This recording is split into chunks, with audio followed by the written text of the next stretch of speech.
do do do do do. Lum bum bum.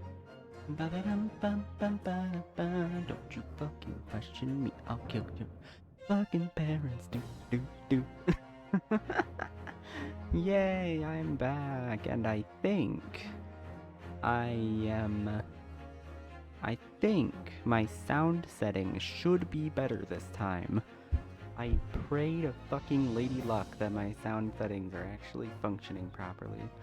Even though, like, it's not really up to luck on that one, it's just me having to get good with the audio settings, but, like, I think I did it. Maybe. There's potential there. There is some potential left in me. You can't quite get it all away. Not yet. Yeah, I think at this point, we really only have... Yeah, we're on the final chapter. The Resolve of Ryunosuke Naruhodo. As written by a doctor, you can't actually read it. 3rd of November, 9:14 a.m. Yeah, it's been a while since we last got to play this game, but I'm excited to get it done. Like, I have been enjoying it quite a bit, even with, I don't know, there are definitely parts that feel like they drag, but outside of that, I have really liked this. I love the Ace Attorney series as a whole, and it took me playing this again to realize that, because, you know, it kind of got away from me how much I enjoyed this franchise until just recently. Today, we unravel everything, mainly because we don't get any more days to do these trials anymore, not after the first game. 2 is the max now. I'll be counting on your support more than ever today, Miss Susato. Person who looks like they're not gonna be here to support me.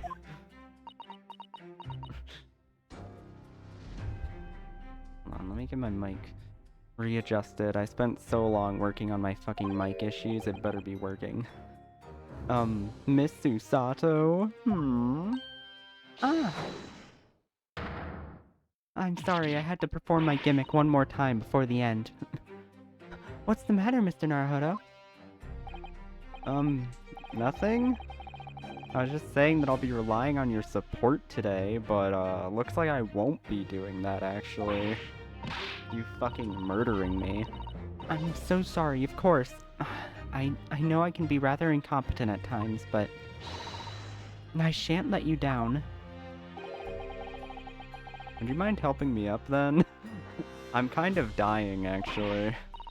Oh dear, I'm really very sorry. She's off her game today. Normally she would blame us for getting Susato thrown. Sato-san isn't her usual self at all.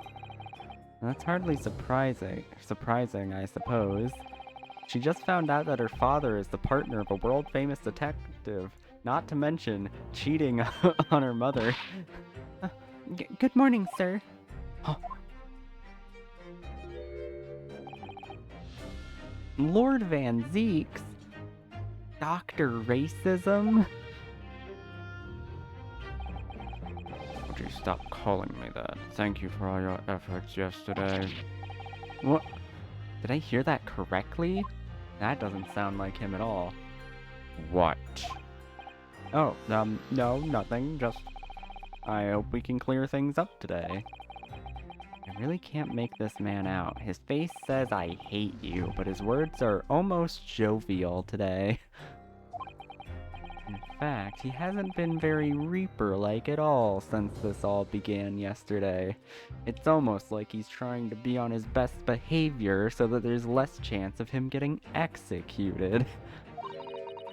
Lord Van Zeeks isn't the Reaper, Mr. Naruhodo. Good point. Well, then he should stop acting like it, have you considered? The Reaper. I suppose in hindsight, I shouldn't have allowed that misconception to go unchallenged. I shouldn't have played into the role completely, actually. It was my tactic acceptance of that pseudonym. My failure to stop the Reaper becoming something more than a mere legend that led to all this. But you're not to blame for that, Lord Van Zeeks. That's the government's fault. Only because serious crime in the capital dropped off so sharply when the public started calling you that. That's why you didn't say anything, isn't it? To be frank, I'm not sure that was the sole reason. To be honest, I'm pretty sure that had nothing to do with it. Like, it doesn't even make sense for that to have anything to do with it. Like, not that many people know about prosecutors or their nicknames. And it's been shown in studies that threats of death don't actually decrease crime by that much. Hence why the death penalty is mostly superfluous and more of a unnecessary burden on the government than anything else. It's really just there to make people feel better about certain killers, but like, it doesn't even do that very well. Pretty flawed system in general, Naruhodo. What do you mean? No, well, if you want me to keep elaborating, I have a full, like, 5-hour essay I could show you about why the death penalty is not worth having around.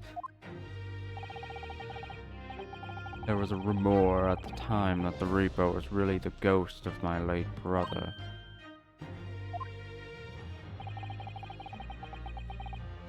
But having been slain by that evil killer, Clint's restless spirit returned as some sort of demigod to wield a deadly blade of justice where I, by dint of the law, could not. Yes, I've heard that story too. When I lost him, I had lost my only love.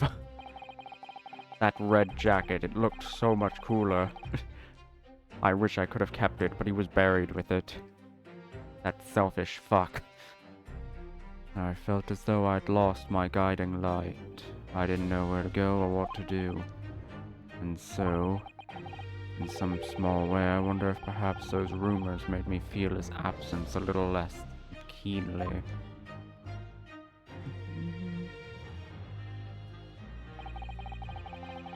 Even if I knew it was just an illusion, just some nonsense conjured up by an over-imaginative public. It was obviously extremely important to you. We care so much, Mr. Van Zeeks. Well, what's important now is uncovering the truth. That's all that matters. That's literally all we're here for. Your emotions, not really necessary right now. I know that you didn't take anyone's life, except for that one Japanese guy. How did you know about that one guy? I knew it! Like, Naruhodo uncovers a different mystery by accident. It's like, I fucking knew you had that other guy. You idiot, I was working on a separate case this entire time. I will get you off the hook for this one, but then you're getting fucked on that next case, brother. I intend to prove that beyond a shadow of a doubt in court today. I never thought I'd say this. I can see it in your eyes, that burning desire to cut through all the lies and deception. I can't deny it any longer. You are a lawyer of absolute integrity.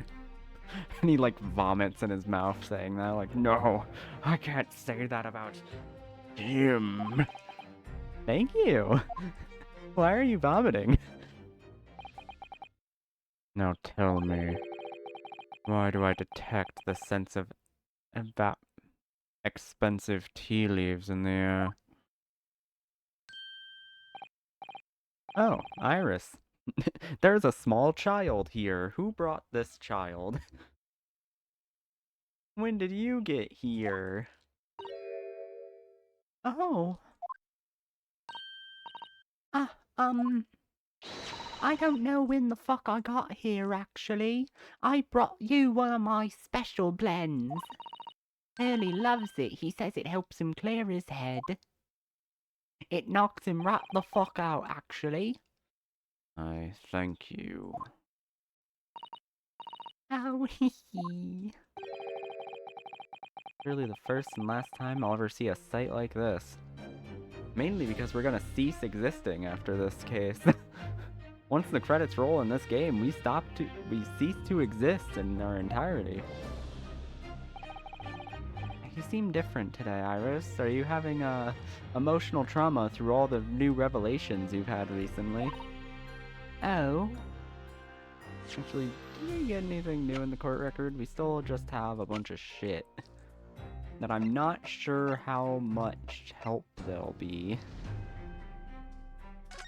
I still don't know how this is gonna come into handy, but it's gonna come in handy somehow. This photo. Maybe it has to do with this. Because that does look like weirdly similar to the Gregson trunk we have. Like, no, not really. I mean, they look similar in the fact that they're a trunk, you know.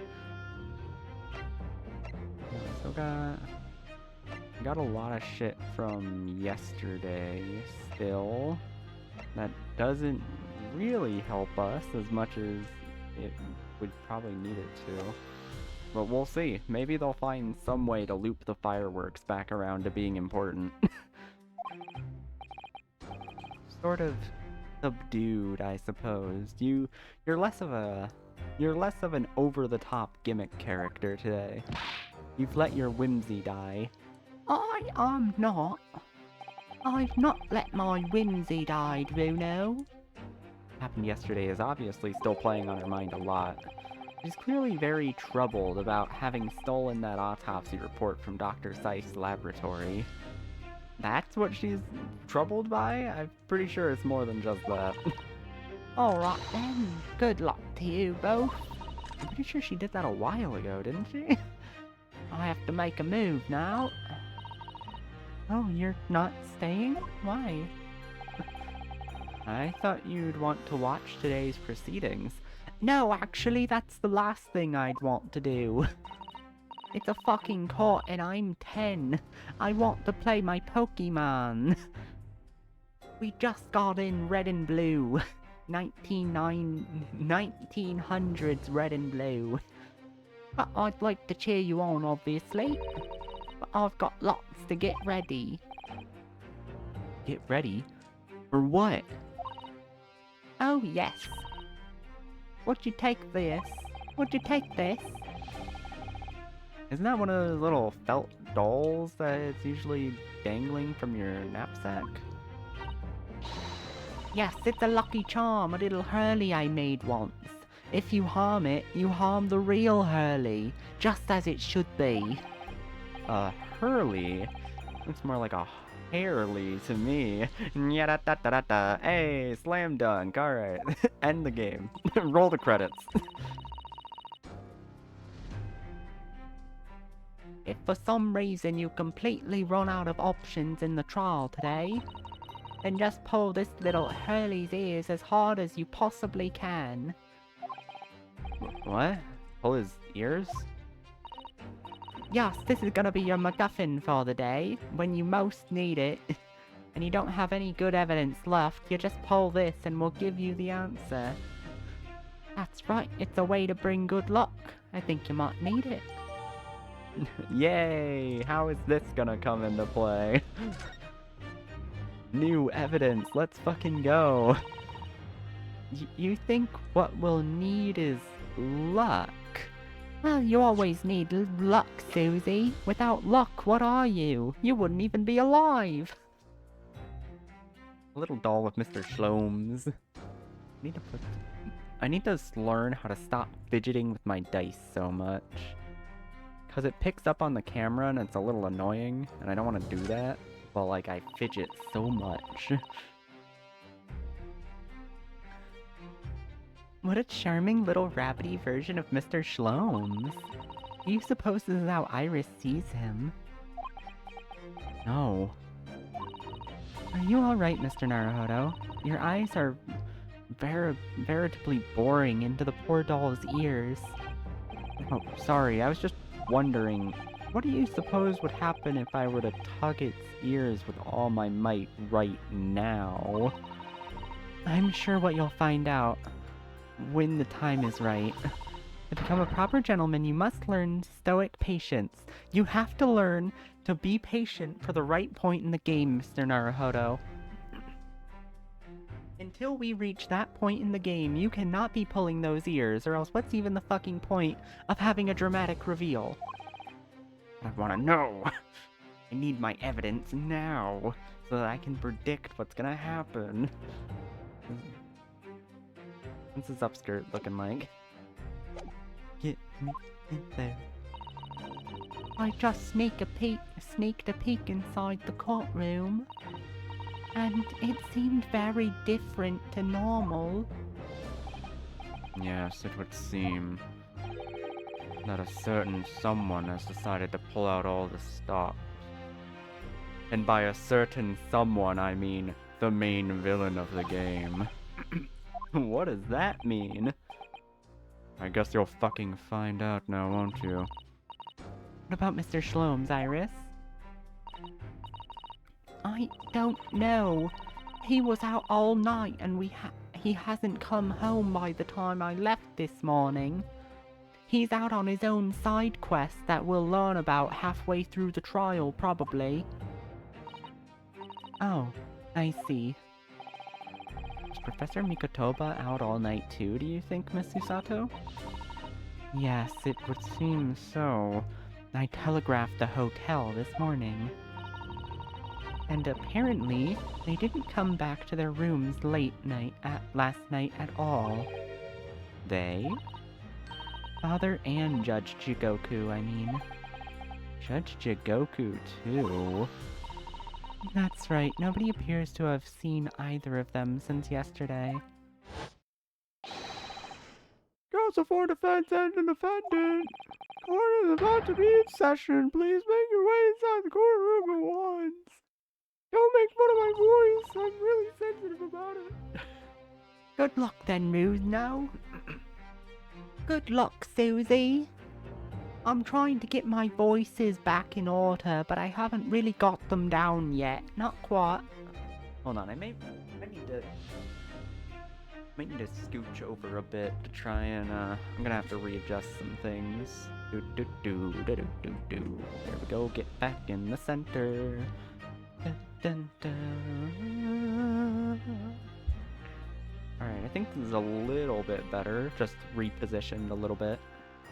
I am fervently checking my my mic settings, by the way. Like, this entire time, I am going to be constantly looking over at my audio input capture meter and being like, alright, is this fucker working properly or not?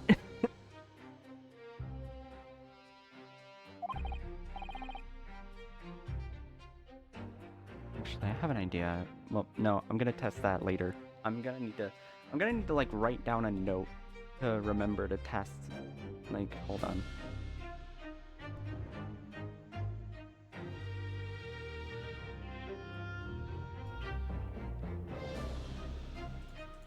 Alright, how does this sound? Does this sound any better, any worse? Not sure, no one's watching. So like, it's fine to test shit out right now to see what the difference maker is. Does this one have any filters on? It doesn't, so it's gonna sound way fucking worse. Alright. That test is over, I just wanted to see how it would go. And you, Mr. Reaper, I hope it goes well. I hope it goes well. Once again, I thank you for the delicious tea. It was very soothing, knowing that it will be the last thing I ever drink. Oh, I'm so glad. Don't worry, you'll die of poison before you get executed for real. We must go inside now, Lord Van Zeeks. I don't want to. I want to go home and play my Pokemons. I got it from Iris. This game is incredible. Lord Van Zeeks has always been the formidable prosecutor I've had to lock horns with in court. But not today. Today I battle with another in pursuit of the truth. My one true love and best friend, Kazuya Mishima. I trust more than anyone else in the world. Now I understand what it was that drew me here to Britain all those months ago. Now I know exactly what destiny had in store for me. It's all been leading up to this one day, to this one trial, to this one final reckoning. Everything else beforehand was pointless. We're here for this one time, baby. One time for the one time. Everything else could have been cut.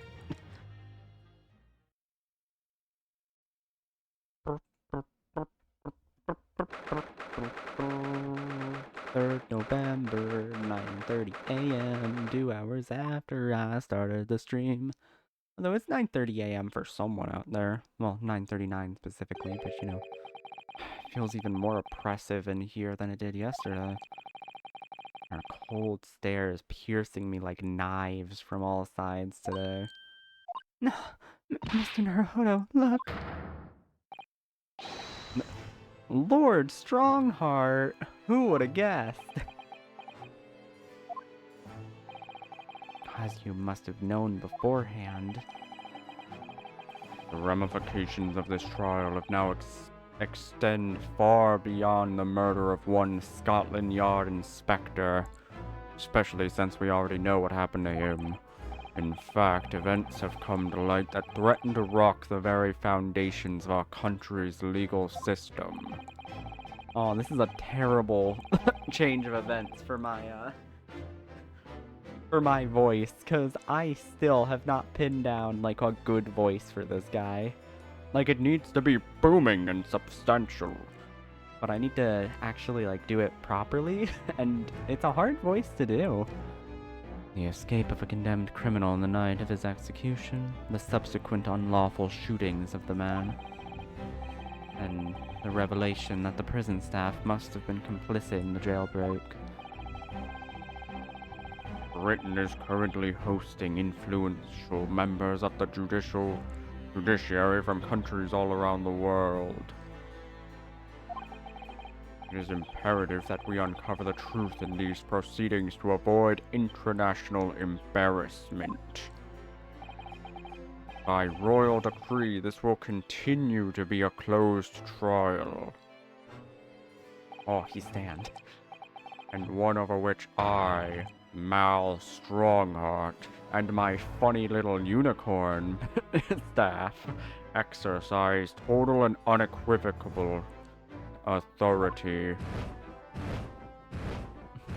I am a pyromancer, in fact. Watch me go. The 6 jurors' flames just... As was the case in yesterday's proceedings, those here present in the public gallery are distinguished members of our judiciary, assembled to bear witness to a fair judicial process. In other words, a collection of your acolytes, Lord Strongheart. No, nuh-uh. On a personal note, I find this most distressing, Lord Van Zeeks. You are a prosecutor of exceptional talent, but now you must be killed, because someone must be my scapegoat.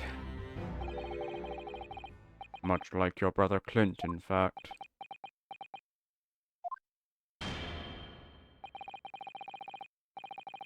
Alright, can you use that, like, horn up instead of horn down? I feel like horn down, you're just gonna fucking break the thing. Like, come on, dude, you gotta take better care of your shit. For the trial of Beric von Zeeks, who officially stands accused of murder. Counsels for the prosecution and defense. Are you in full readiness to proceed? The defense is ready, my lord. My lord. My lord. As is the prosecution. Yesterday's proceedings brought to light a shocking and disturbing fact. There was a side to the victim, Inspector Tobias Gregson, that was unknown to his supervisors at Scotland Yard. Yes, he was carrying out operations in secret, which Scotland Yard knew nothing about. And in those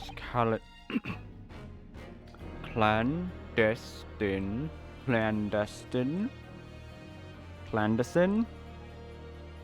Uh-huh. He had an accomplice.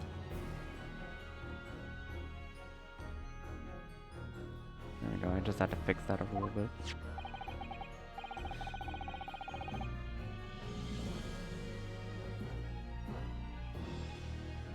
There we go. Sorry if I'm fixing the overlay a bit too much, I just, I'm just the type who wants to fix things, even if they can't be fixed.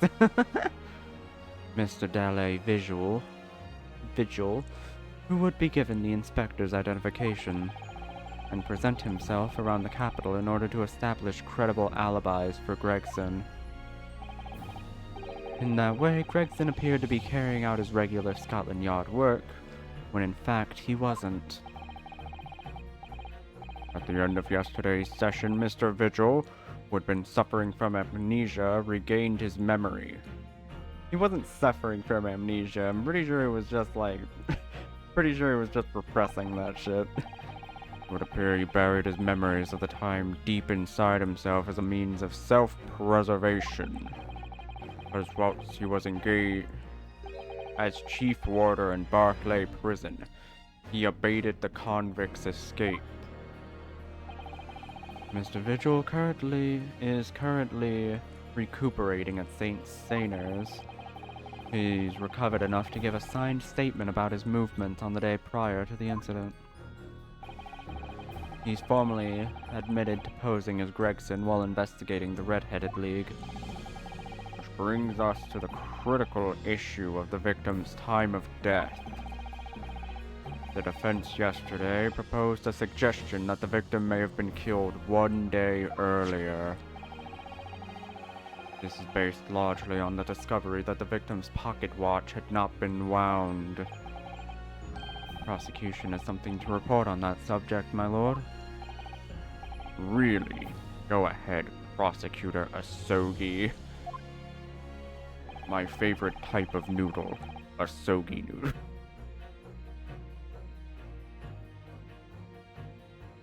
Because if it's a hard noodle, you can't eat it as well.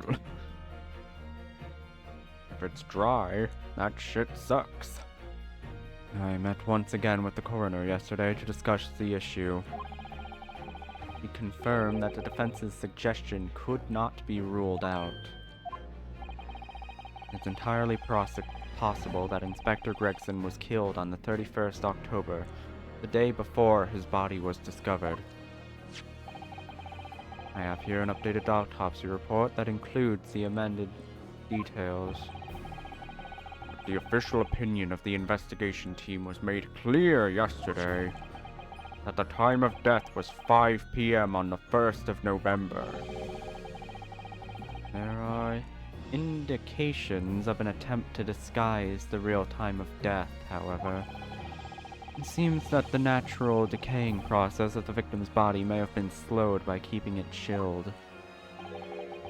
That's out of the question. I would know. I'm the one who did it. Wait, shit. No, fuck. No. You're arrested. There was no refrigeration devices in that part of London large enough to accommodate a human corpse. My lord, this is more than just conjecture. There's evidence to support the idea. We must investigate it thoroughly. I just did. I investigated it myself and found that it's a load of bullshit.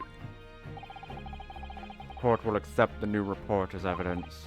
However, this updated report is deemed to be accurate.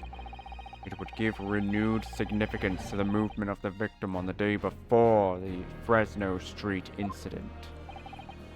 It would, yes, especially since on that day, Inspector Gregson was using Mr. Vigil to cover up his real movements.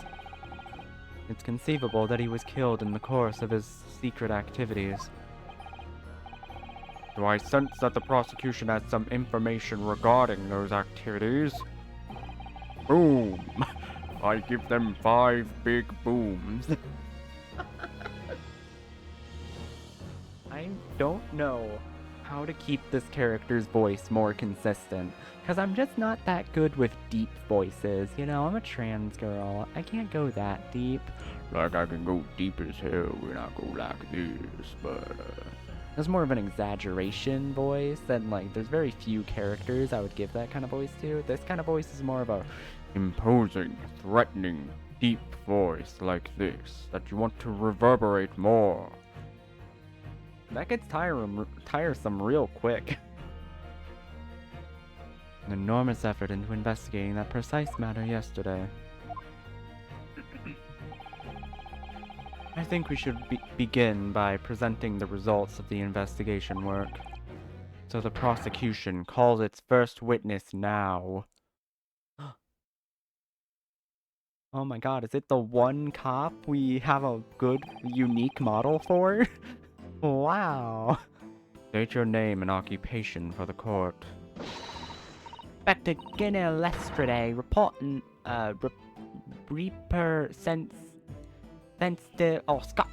representative of Scotland Yard. A self-conferred rank, but never mind. Ginner, again? It's almost like we ran out of models or something. It's almost like we didn't want to make a new one. What your problem, Odo? I thought you'd be happy to see me here. What's with that Ginner again, look, eh? I'll fucking have it. I'll stick this broom right up your ass if you fucking give me that look again. Swear God, Boss meant the world to me. He done more for me than anyone else ever did. Oh, Inspector Gregson, you mean? Got me out the back slums of the East End and took me under his wing. Taught me that life can have a purpose. That's why I'm the best person to be standing here speaking for him. Oh, Ginner. Right, all out of the goodness of Gregson's heart. Not at all that he had his arm twisted by Mr. Shlomes, no. Yeah, not at all. Yeah, huh? What's relevant to these proceedings is the... What's relevant to these proceedings is the outcome of Scotland Yard's investigation yesterday. Has revealed that the victim was carrying out some assignment the police knew nothing about. Very troubling. Me angry about this. That face. Lord Strongheart knew. This motherfucker. It's almost like he's the one behind all of this. So, Inspector Lestrade, let's hear exactly what it says in that report. Coming right up, sir. Coming right up, sticking it right in your face, giving you that good sweet cream. Victim's movements. All y'all detectives are supposed to follow orders and investigate what they're told. And so, like, he was doing that, but basically on a higher level, where the lower level people didn't get to know about it. A little search of the boss's office turned up a notebook that had a load of secret meetings in it. According to that, the boss was looking into some smuggling goods dealing that day. Looks like it was a big job and all, but the coppers weren't in on it yet. What on it yet? Because you know how the coppers be, they go in, they kill a few people that were innocent, and then they just move on with the day, so we kinda just leave it out from them for a while. What matters most is there's witnesses what saw the Reaper at the place too. Smuggling goods? I prefer smuggling bads. I don't know, do I? I'm just telling you what was written in the book. Tobacco, tea, spices, medicines. Goods of all sorts thrown into London by illegal channels from across the globe. It's well known that they're disposed of at regular black markets that take place in the capital. Oh really, that's what's fucking taken care of in the black markets? Yeah. We can't have those pesky medicines getting out. The police are rarely able to locate them in time. So, Inspector Gregson was investigating one of those black markets. It's been suggested that high-ranking government officials may be involved in black market activity. No doubt Gregson was trying to avoid details of his investigations being leaked to the involved parties. That would explain why he was operating on his own authority, without the Yard's knowledge. And do we know where the dealings were taking place this time? Where can I get me some hookups? Like, I've been needing me some new medicine, and like, if I gotta go to the black market for it, fuck me, I guess I'm doing it. A peculiar room of certain exclusive London gentlemen's club. On the day in question, the accused is known to have been there. That's the conclusion of Scotland Yard's investigation into the matter. Can't be. I haven't heard anything about any of this. Members of the club have testified to it. There's no question. The accused, Baron von Zeeks, was present. That would be very significant testimony, then. Oh my, but, Booty, Lord Van Zeeks was made no mention of this at all. In short, Lord Van Zeeks has ample opportunity to murder the victim. And no one else does. Very well then, Counsel of the Defense, begin your cross-examination.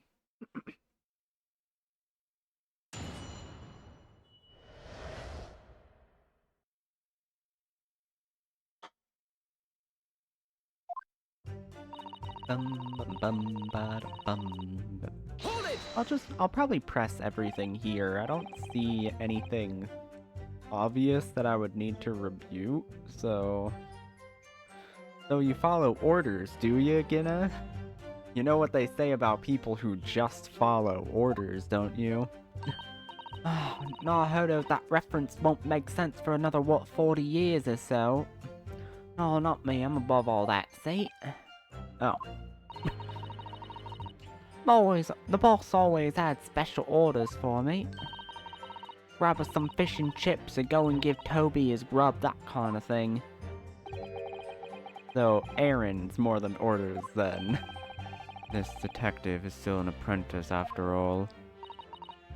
Yeah, well, this apprentice ain't one to sit around and wait to be told what to do, even by the boss. That's why I've been doing my own investigations into what happened and didn't find much at first.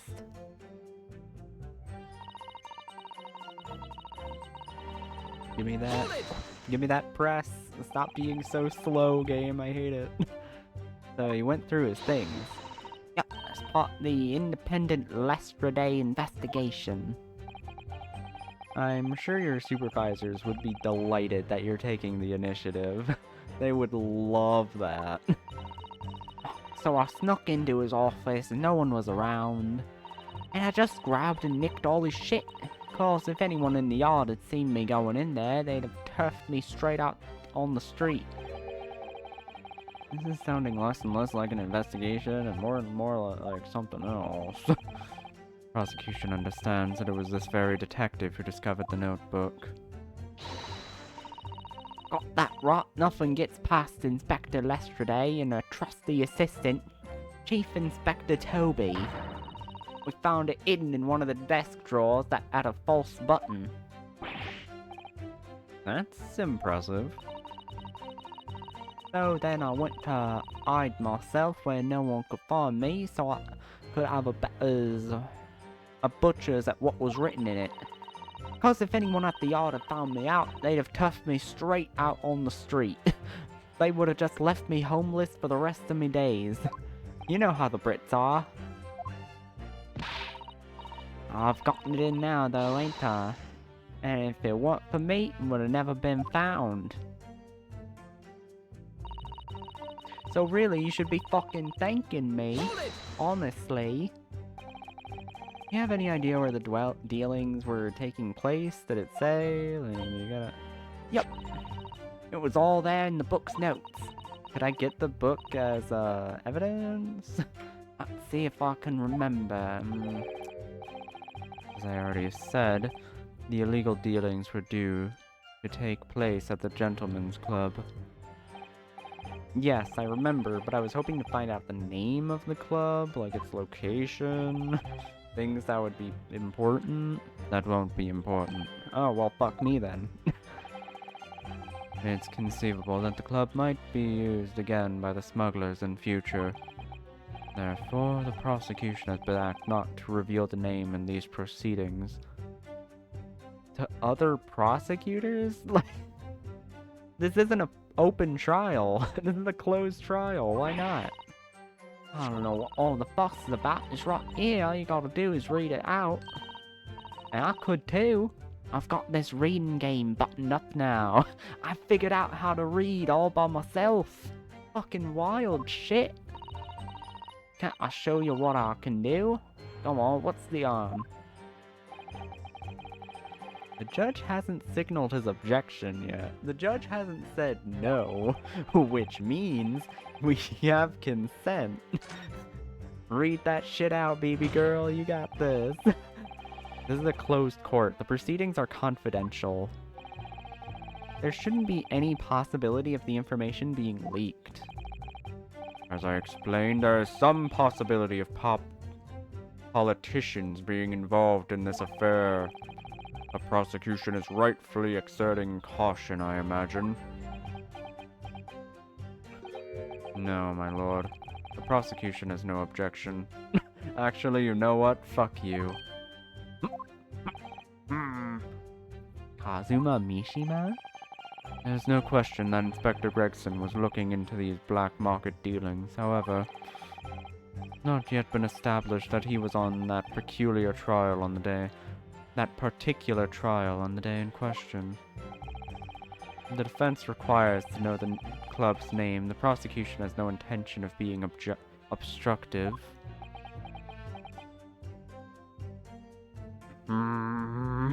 Like Strongheart's just growing more red throughout the case. You see, like, you see his anger meter bubble up throughout the like, it starts at the bottom of his chin, and then it just keeps growing more and more red until you reach the forehead. And that's when the final boss starts. Right then, got to show off my reading skills. Fuck yeah. It was up in a gentleman's club called the Groose. Groose. Is this important?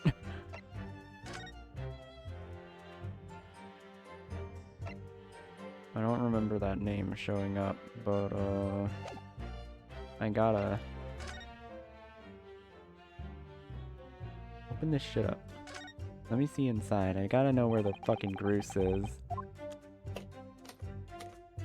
I feel like this has gotta be important to something. Hey, is this the Groose? What's you?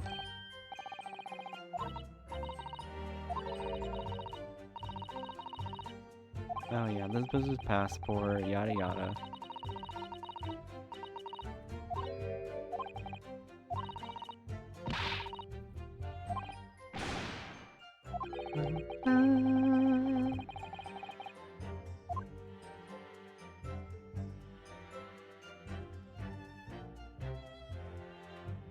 Okay, that's not helpful. Where the fuck was Bruce written at? I don't know, or know it's now the same year, I don't know. Unfortunately, we can't speed up through this dialogue I've already read because the game doesn't recognize it as dialogue I've already read.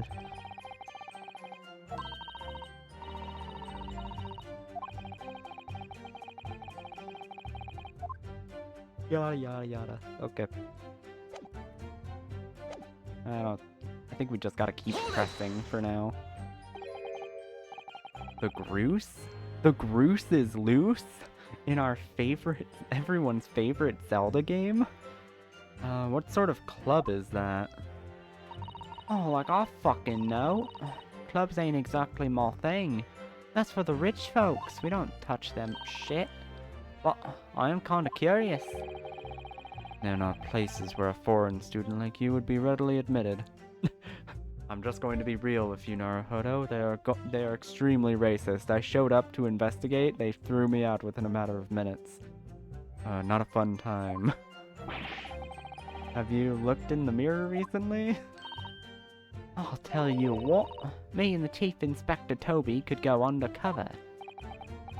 Could you, though?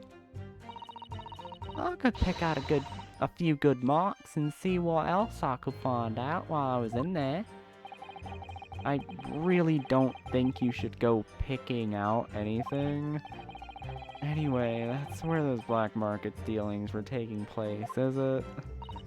Can you, like, show me what evidence I need to present to show that that's wrong?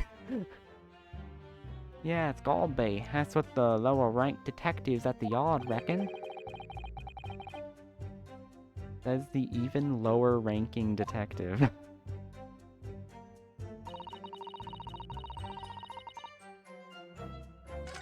No, I wanted to... No. No, okay. Well, it didn't back up like I wanted it to. All I got to work with. Jenna's not holding back with that ice-cold stares of hers, is she? I really don't know what to make of all of this. Lord Van Zeeks told us he was investigating Inspector Gregson, but he never once mentioned that he met the inspector the day before the incident. You don't think Lord Van Zeeks could have been lying to us, do you? Nah, it's not the only way to explain this. Oh. I think he just forgot. Like a fucking fool. He's such a silly little forgetful guy. If everything Lord Van Zeeks has told us is true, in that vain assumption, then there must be a mistake in this testimony somewhere. Oh wait, actually, I know exactly what to do.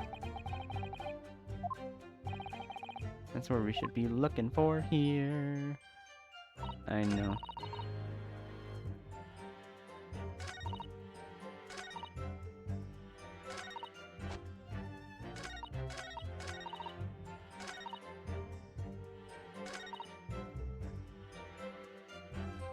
Meetings in it. Oh, none of these say when he was supposed to be there.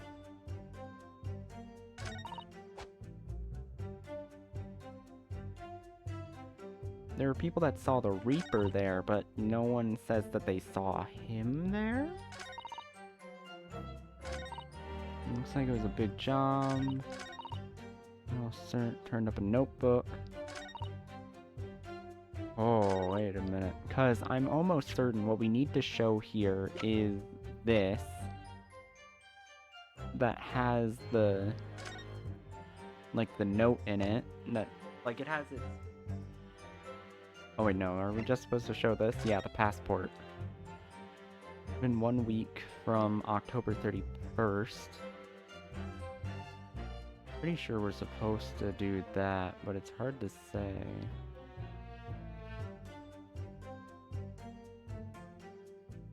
Oh, thanks, Spot. Die. Perish. Kill yourself.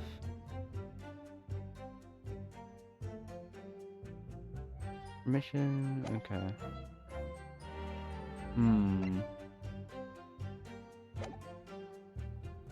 Alright, let's just keep pressing for a bit. Hold it! So, how did Inspector Gregson come to find out about it in that case? That's the question, ain't it? I'm just an apprentice, so... And why didn't he inform Scotland Yard of his findings? Yeah, well, that's what I'm asking myself, cause, you know, just an apprentice. When it suits you, yeah. Oh, of course, that's the whole point. You just gotta learn how to play the game now, Odo. Anyway, the point is, something went on in that club, no question. You can't say that for certain, though, surely. Hold it!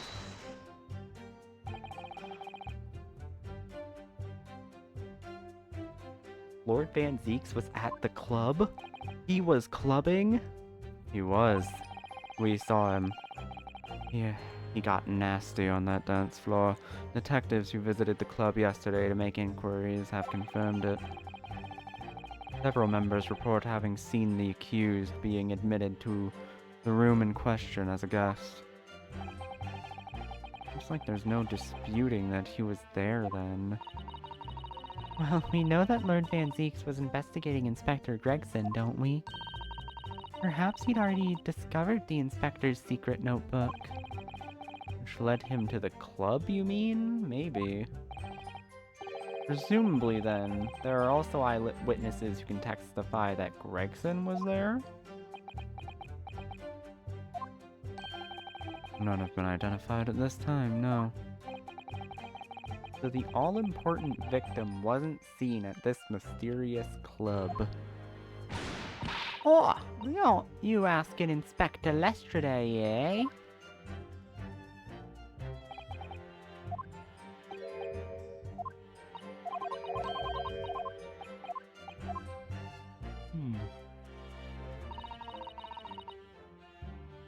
Hold on, let me save real quick.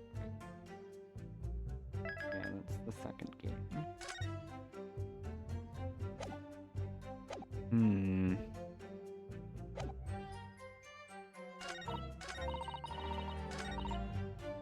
Boss's office, turned up a notebook. It's like, what I want to do is show off the passport. The passport doesn't really work yet. Because we have no way of, like, really showing it off. Date of departure within 1 week.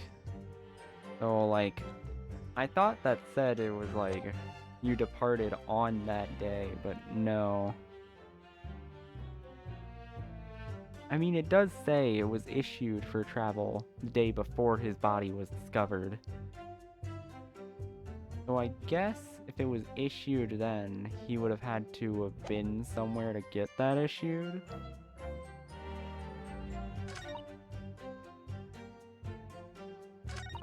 The Groose. This feels important, because they didn't have this here before until we pressed.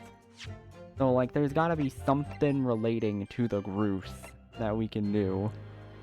I just don't know what. Like, what the fuck has anything to do with the Groose?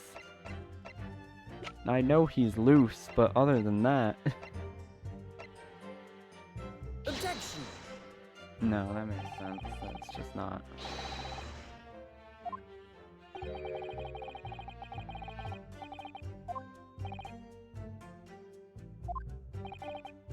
Remember, this is a closed court.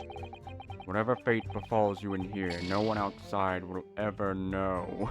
So when I inevitably kill you, no one will know about it. Oh. Alright, cool, man. What the fuck?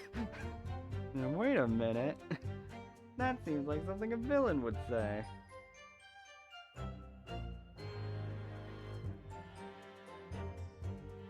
Wait a fucking second.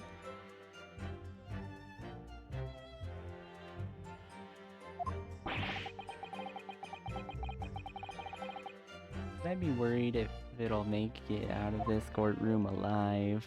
Wait a fucking minute. Fuck, okay, what am I looking for here?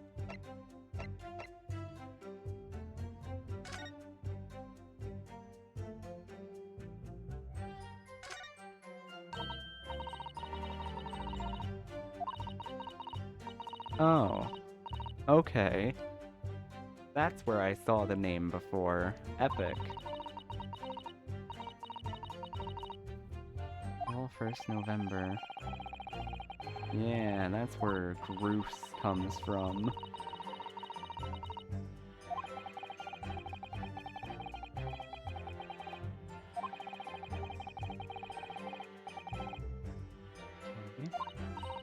Okay, we gotta click through this now, because we've seen this. Okay, so this is what we gotta present, I think.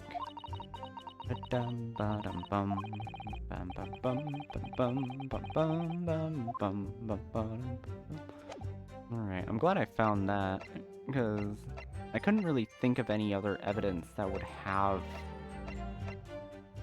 something on it, since we still have this, and it was not important up to this point. So where do we use that? Probably here. I back out just so I can go back to where exactly I was. I've read about these clubs that exist here in Britain. As I understand it, they're places where well-to-do gentlemen socialize with friends and colleagues. Don't imagine for a second that a foreign student like you would be admitted. Seriously, is your mirror cracked or something? Why are you doing this to me? Did you really have to take up Van Zeek's, like, progression for this? You also wouldn't be admitted. Do we know for sure that the contraband dealings were definitely happening at a club called The Groose? The police are currently looking for evidence, but I haven't found anything definitive yet. And I'm sorry to say that they probably won't. What do you mean by that? I mean that the place Inspector Gregson was secretly going to visit on the 31st of October may not have been a gentleman's club at all. You're showing a very irreverent attitude toward our country's police force there, Counsel. If it weren't a gentleman's club, then what was it? It was a steamship, you fucking moron. You think it's a ship? I have the evidence to prove it here. Let me see that. This dark-suited young man is not in the least bit untrustworthy. The other side, my lord. Be more specific next time. Don't make me look a fool or kill you in cold blood. There would appear to be a ticket for passage upon a steamship, yes. The SS Groose. Objection!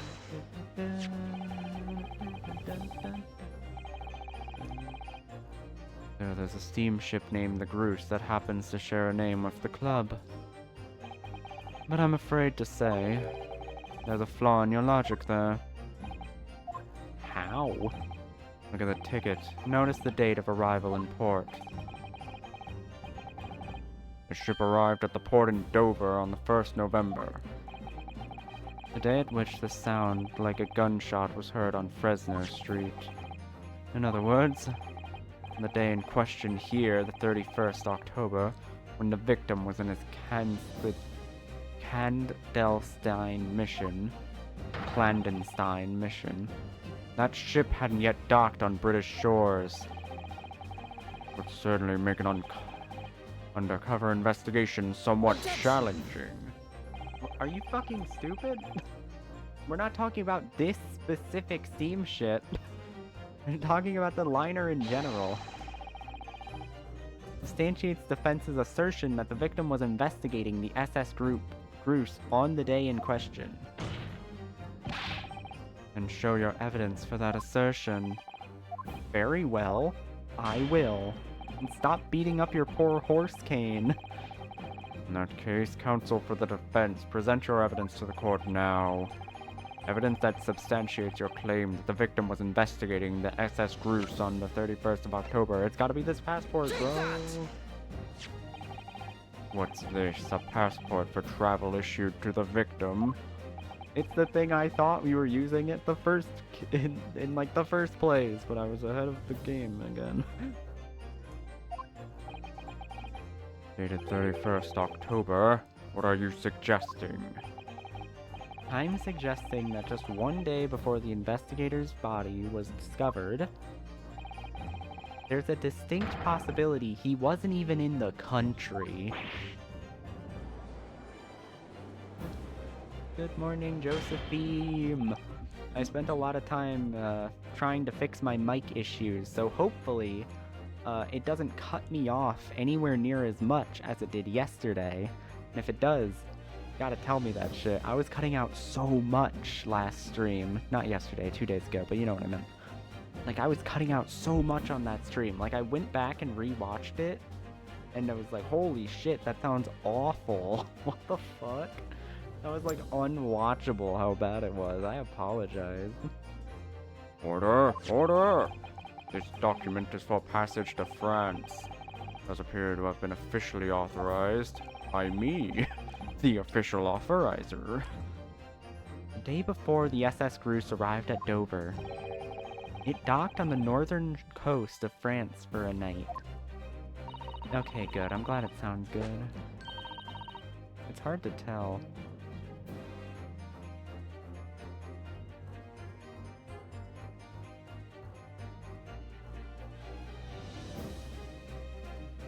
According to my father, who was on board at the port of Dunkirk, Dunkirk, France.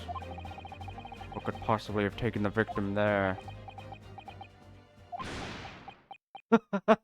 I'm impressed, Ryunosuke Naruhodo. I certainly didn't expect you to get your hands on that passport. What? You mean, you knew about this? I thought I was gonna hold it over you like a fucking weirdo. Prosecution strategy for this trial has been laid down by the Crown Prosecution Office. On the day before the incident, the victim was investigating contraband dealings at a London club. That's the outcome of Scotland Yard's investigations and the line the prosecution has been asked to follow. But personally, I don't agree. I think the prosecutor's office is trying to hide something. Oh, okay. That's fair. That's fair. I'm not really blaming you or anything. I just wanted to make sure y'all knew.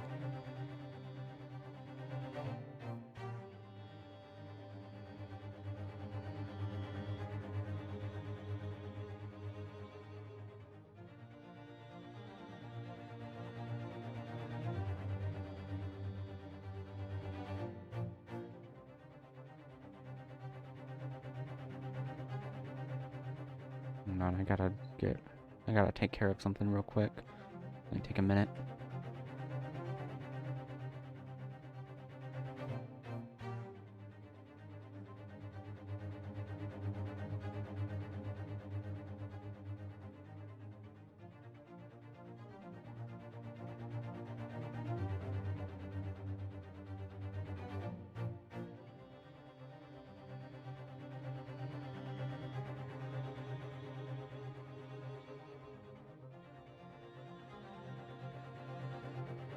There we go. I think I got it.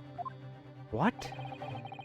Now that you've expertly disproven their assertion, I intend to reveal what I believe that's something to be. What are you playing at, Prosecutor Asogi? Oh. A courtroom is a forum for the truth, my lord. As you can see on my new web forum, I'm going to describe every detail of this case and tell you how to best get to the end in a speed run. Which is why it's my duty to present all the facts, without exception. Slept like 8 hours and I'm still tired. Oh, that sucks. No clue what's going on today. You know what? That's a mood. That's a fucking mood. I slept for a full 8 hours, only interrupted by 2 weird nightmares, which my nightmares were very weird. For one of them, like, I have to tell everyone about one of them, because it was a double dream where I was dreaming within my dream and woke up from that. But, like, because I woke up from a dream within my dream, within the dream I was having, I thought I was fully awake. Like, I was fully convinced I was awake. So, like, what was going on is I woke up because it felt like someone was licking my face. So I woke up, still dreaming, but thinking I was fully awake. And I looked over to my side and saw one of my roommates just, like, sitting in the corner, talking to someone. And I could hear behind me there were people talking, and I wanted to look over to see who they were, but I couldn't. It felt like my entire body was pinned down, and I couldn't even look around to see anything outside of where my head was already pointed.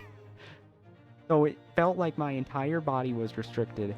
I was just looking in one direction, and I just started like screaming for help as much as I could, while it's still feeling like my screams were getting drowned out. So I was just screaming for help while one of my roommates that I was looking at just kept talking and ignoring me, and I was just like losing it. And then I wake up in real life. I was like, what the fuck? And like started moving my body instinctually, like, all right, I still, holy shit.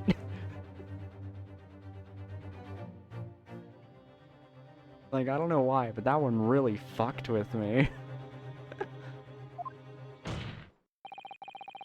The reason Inspector Gregson secretly made his way to the steamship docked in France on the day in question was to carry out a mission for the Reaper. The Reaper?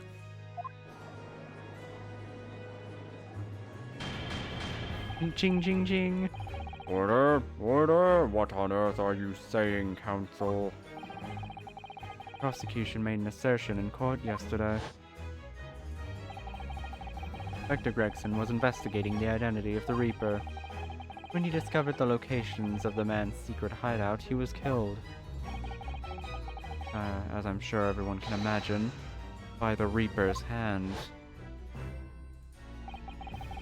But in reality, the truth is the opposite of that. What? Inspector Gregson wasn't investigating the Reaper at all.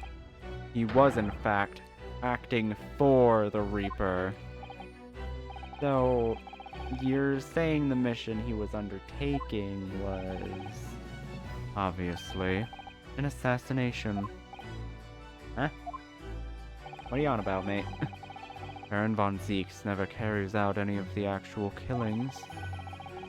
Whenever the Reaper's victims took their lives, he always had a cast iron alibi. Which tells us that he must have had an accomplice. And you claim that Inspector Gregson... What the hell does y'all think you're saying, eh? What the fuck y'all going on about? My boss would never have done nothing like that. He shoots people who are innocent and defenseless like a real cop should.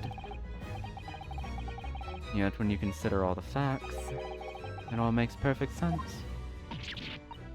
No, it doesn't. What the fuck are you on about, mate? We also arrived at the same conclusion, didn't we? That Inspector Gregson was operating as the Reaper. Even so, there's no way that the person giving him his orders was Lord Van Zieks. No, the true Reaper is someone else. Someone in this very room. Whoever could it be? Baron Von Zieks is not the Reaper. A predictable response from someone who's advocating for the man. Good job. And even if it's true that Gregson was operating as an agent of the Reaper, the suggestion that he went aboard the SS Groose on an assassination mission doesn't follow at all. Oh, you have some solid reason for doubting the assertion, do you, Counsel? Absolutely. It's very simple. It would be dumb. On the day in question, nobody was killed aboard that steamship. That just means he sucks. Professor Mikotoba and the Judge Jigoku were on that very ship. If somebody had been assassinated, I'm certain we would have heard about it. Like, those blabbermouths, they would have gone off about that shit. Fucking idiot. This fucking stupid-ass moron. He doesn't know. What's so funny? You're right, of course. No suspicious deaths were reported on board the ship. But I think perhaps you've missed the point.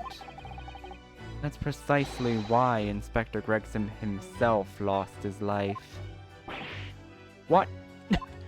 What? Gregson did board the SS Groose that night with the intention of dispatching his mark. But his mission ended in failure. Failure? Come on, man. Seems that the defense hadn't yet grasped a very important detail here. What are you talking about? What are you talking about? Why are you being mean to me? I've been so nice to you. Inspector Gina Lestrade. What? What? What are you here for? The victim's notebook that you read an excerpt from earlier. That doesn't contain details of secret investigations at all. It describes 10 years of assassination plots to be carried out by the Reaper of the Bailey. Those weren't secret missions. That was his dream diary. And his dreams were of murder. Oh, well, guess that makes sense enough. I mean, I can't deny the man that.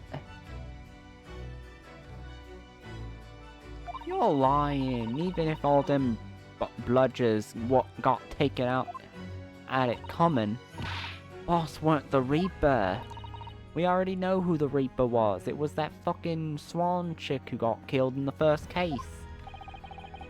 There's no question that Tobias Gregson was heavily involved in the Reaper's activities. You may just be an accomplice, but if you've spent any time at Scotland Yard, you must have heard the rumors. I ain't heard nothing, and I don't believe a word of it. And testify again as a representative of Scotland Yard. Consider it your chance to defend your boss. I don't like how you're talking to me like this.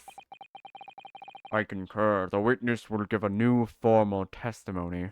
Don't slip into Wario now.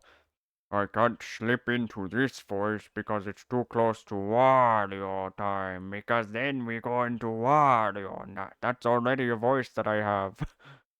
So I must be booming and loud, but not too loud. I don't want to wake the noob.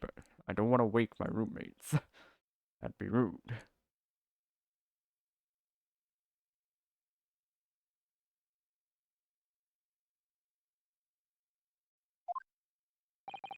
Miss Lestrade, you will tell the court everything you know about Inspector Gregson's secret notebook. Just let us see the notebook. Why is this not evidence yet? Let me read the whole fucking thing. I'll do it.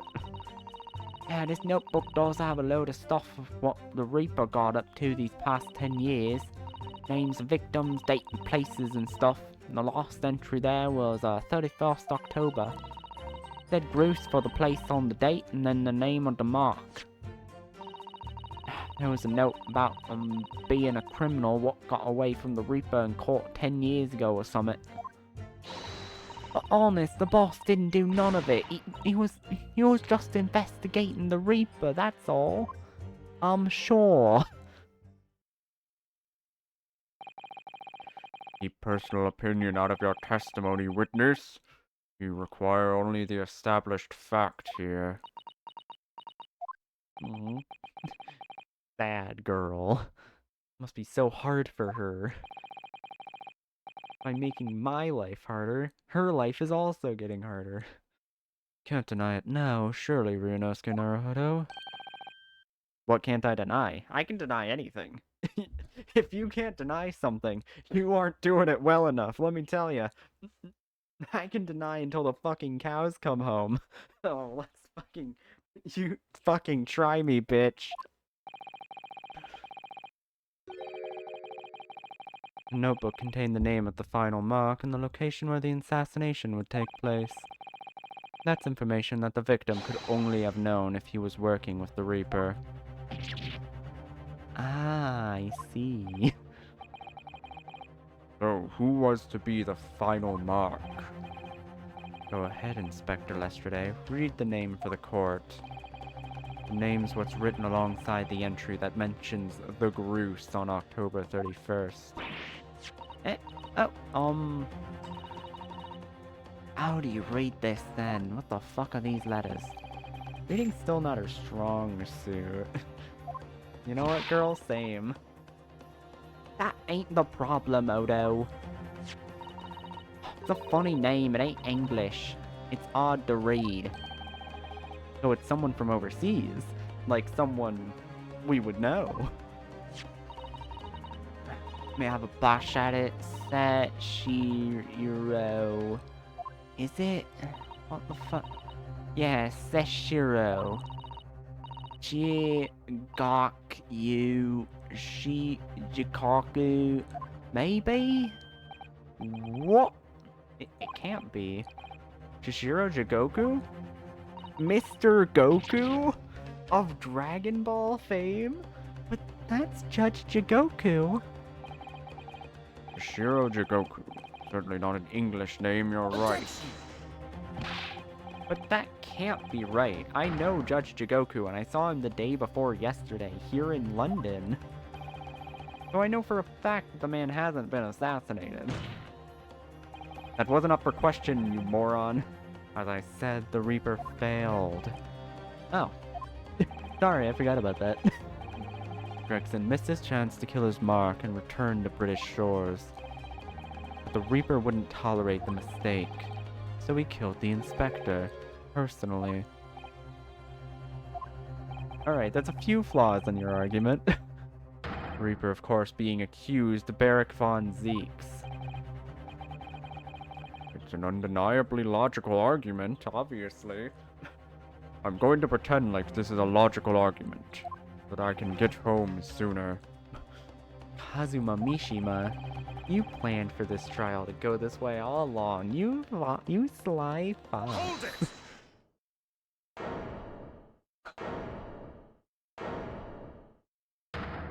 Oh, it's just you. Leg Zodia. Pray forgive the discourtesy of filling my hallowed chalice while I stand accused of murder. Honestly, though, if you can't drink some wine while accused of murder, what's even the fucking point of living at that point? Like, come on. Lord Van Zeeks. The accused has no right to speak uninvited in court. You will return to the dock. And I say nothing of whether or not I am the Reaper. That's a task for the court to decide. There is one thing I can say unequivocally. That girl is no detective. What? Oh, that's right. I'm an inspector. Fucking get wrecked, idiot. Reporting rumors heard about the yard, reading entries from a notebook of unconfirmed origin. That's not testimony, it's practically a script. No doubt the rest of this trial will go exactly as you've clearly planned. Your hatred of me is understandable. In your mind, I'm sure I am the Reaper, who sent your father to the gallows all those years ago. Angie. Angie pout. But you're in danger of becoming a far more sinister Reaper yourself. By attempting to have me condemned with this feeble excuse for testimony. What did you say? I'm sorry, I can't actually hear you. I wasn't listening. Naruhodo, this is our chance. My lord, the defense requests that the defendant be allowed to speak. We like what he's talking about, and we think he's chill and cool now. He's stopped being racist and is now our friend. You may be privy to important information related to the testimony just given by the witness. The fucking knight-rook combo here. Very intimidating. Stop smashing that in, you're gonna break it. Very well. I will make an exception and grant that request. Mainly because Asogi is pissing me off. The defendant may remain in the witness stand for the cross-examination. And allow me a toast to this court's impartiality. Don't raise your glass in my direction, sir. Get that away from me. Disgusting. Counsel for the defense, begin the cross-examination immediately. Youch. At once, my lord, once I'm done beating myself for penance.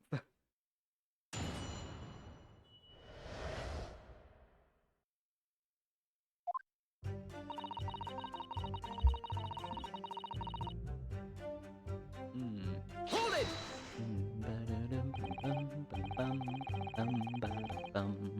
In other words, it shows that Gregson was basically acting as the Reaper. not you and all. Not you and all. It ain't the only explanation, is it? He could have been investigating the Reaper in secret and that notebook said what he found out. If I may.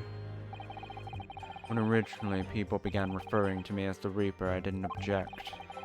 I believed the power to intimidate London's criminal classes into compliance with the law to be beneficial. But you carried out your own investigations into the true identity of the Reaper, didn't you? Yes, those investigations proved conclusively that Gregson was one arm of the Reaper. What arm? What you on about? What are you on about? The Reaper's victims were all extremely shrewd criminals at the top of their game. There's simply no way one person could have taken them on alone.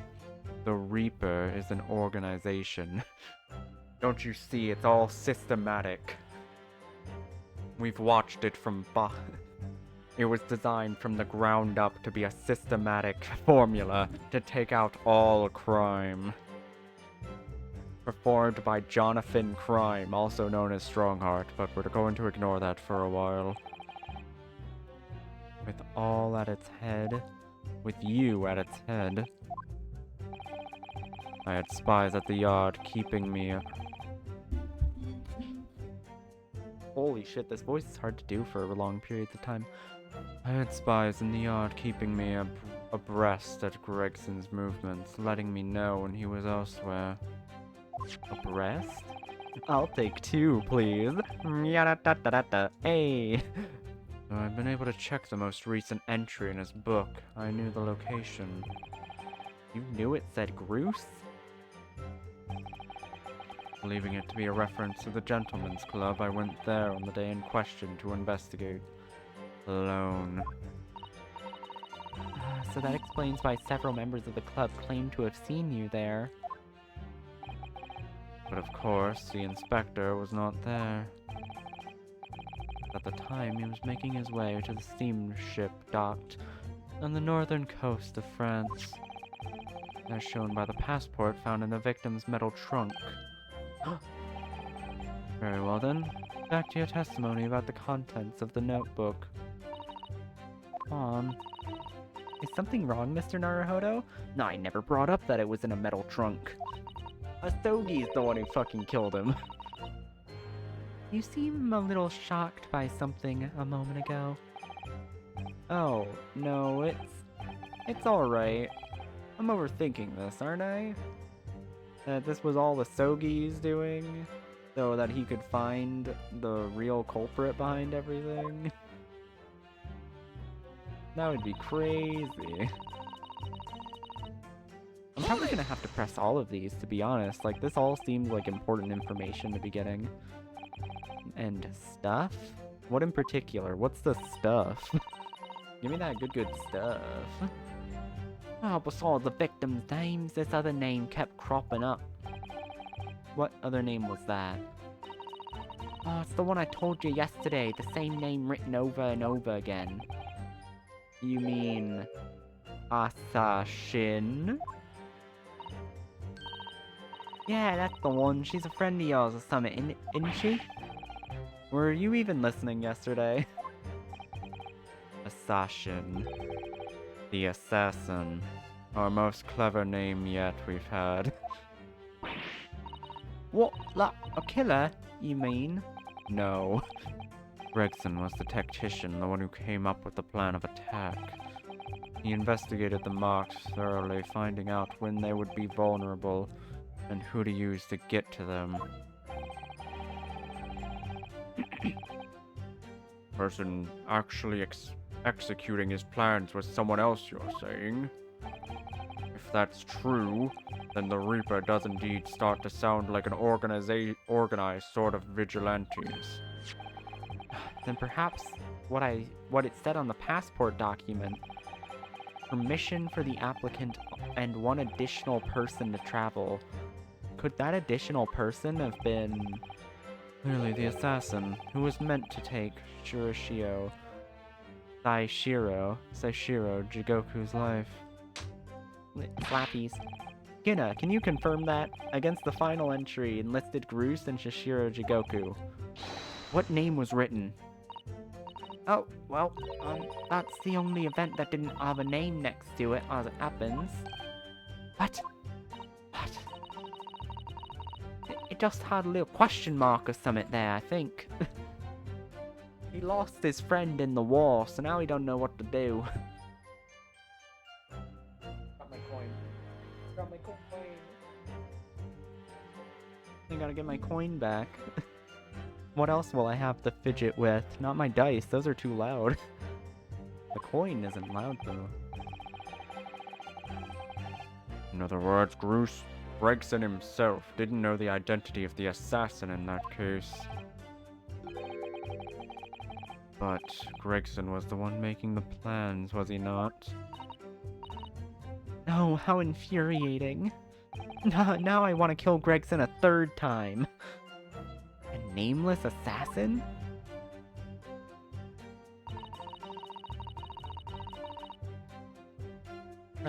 Press. Pressing the date, pressing them all away. And you're saying the mark listed was Shishiro Jigoku? Oh, that's what it said. Funny name if you ask me. I thought your name was odd.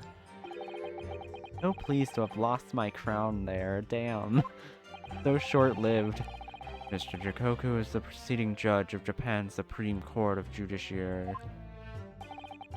I remember that man who came to our country as a visiting student 16 years ago, studying international law and diplomacy under your tutelage, Lord Strongheart. That bearded young fellow was a very able man, I must say. Lord Strongheart was Judge Jigoku's mentor.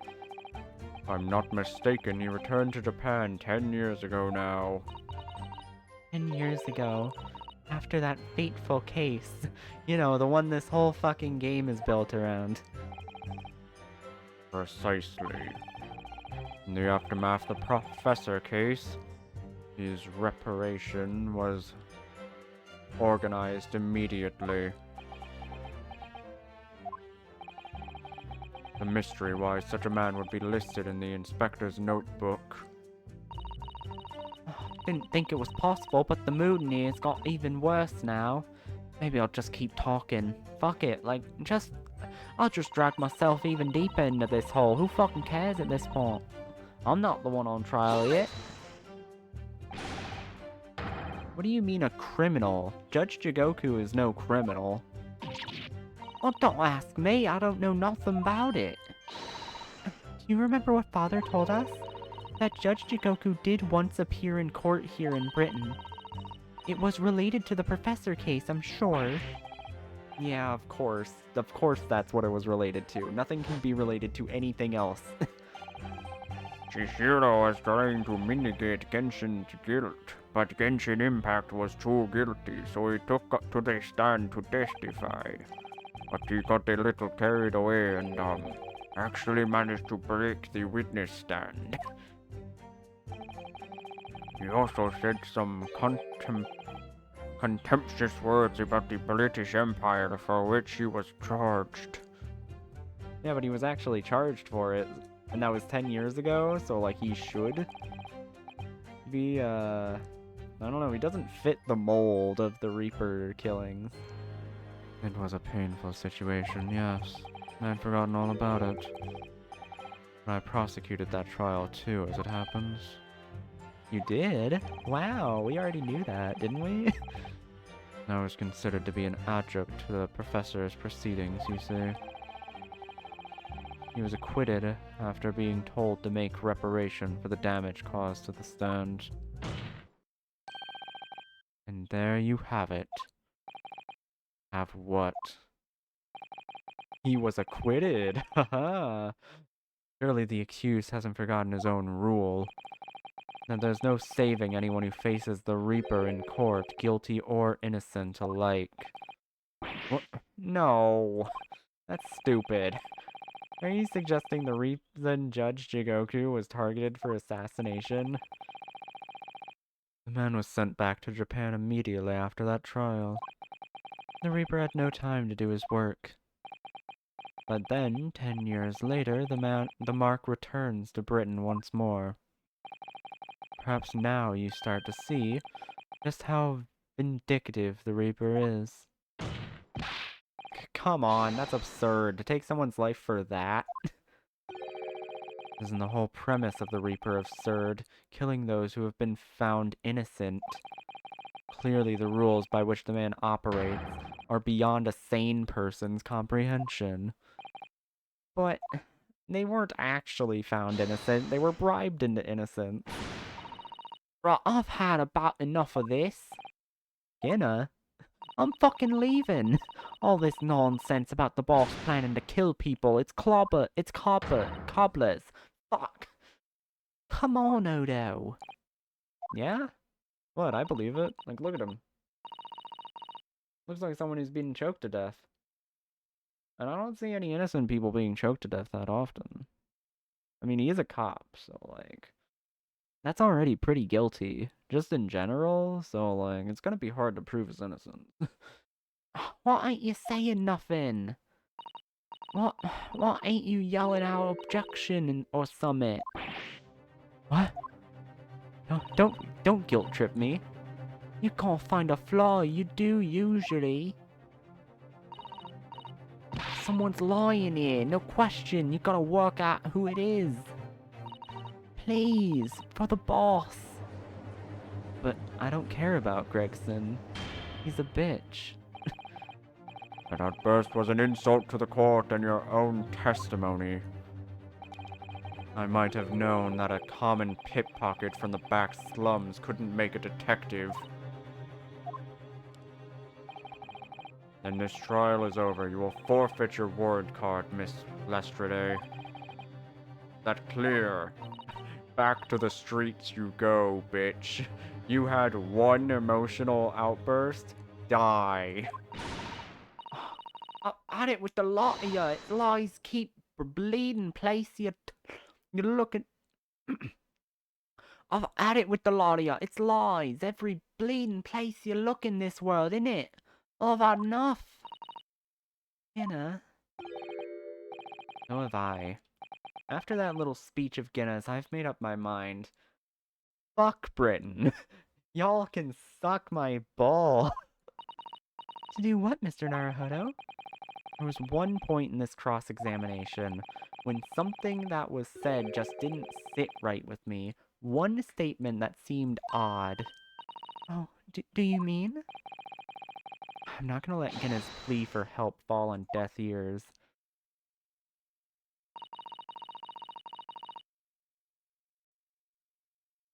How do I do that? Do I just press here? I want to thank you, Ginna. You helped me find my resolve. That's the title of the case. The resolve of Leonardo Nadonado. What do you mean? Amongst everything we've heard during this cross-examination, there's one thing that defies explanation. One inconsistency.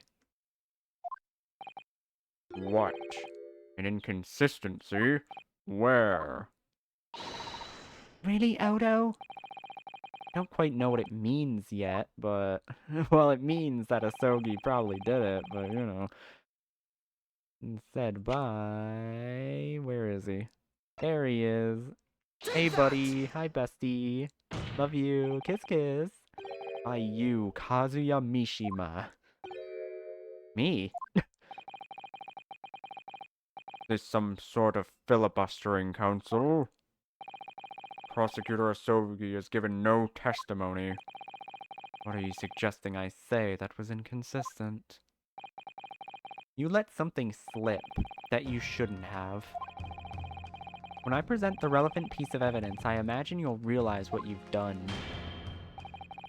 Very well then, counsel, go ahead. What evidence reveals his alleged inconsistency in something Asogi has said? I guess it's, like, is it gonna be the case or the passport or both? Because, like, he mentioned the case, but we didn't show it. So I guess we're just showing the case. I don't know. This is a trunk that belonged to Inspector Gregson. A metal construction, is it? Clearly very heavy. What's this? A bloodstain? A relatively fresh one, too. What, you mean that ain't grease from all the boss's fish and chips? Fresh blood on the inspector's trunk. That suggests that the victim was traveling with the luggage when he was killed. That can't be. There was no mention of any trunk in Scotland Yard's report. Yeah, there's a reason for that. Immediately after the inspector's body was discovered, one of the street peddlers made off with the trunk, hoping to sell it. But I found it. Me with my nose for trouble. Which means that nobody should have known anything about this trunk. Unless, of course, we're talking about someone who was present when the victim was killed. And yet, during the cross-examination of the witness just now, you said this, Kazuma. Because at the time he was making his way to the steamship docked at the northern coast of France. As shown by the passport found in the victim's metal trunk. Not sure why I said metal there. I could have just said trunk and I would have been fine. So the question is, how did you know about the inspector's trunk? We know the man went on a trip to France. Where else would he have put his passport? But you knew it was a metal trunk. Answer me honestly, Kazuma. Don't be a little stinky liar here. You've already did a crime. Don't lie to me. On the 31st of October, where exactly were you? At the port of Dunkirk, on board the SS Bruce. Is that the answer you're looking for, Ryunosuke? Kazuma, what are you,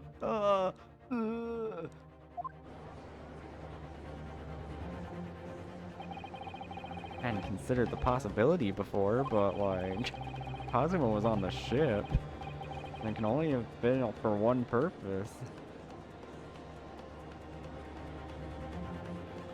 Where else? An inside pocket, for example? You know, like his giant fucking coat he wears everywhere.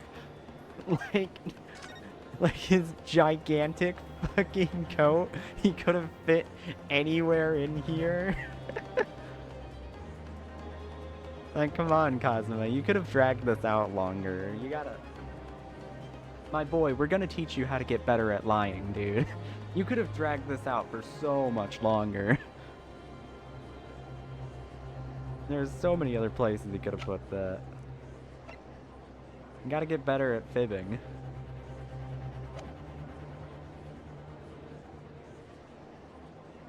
They're on the ship.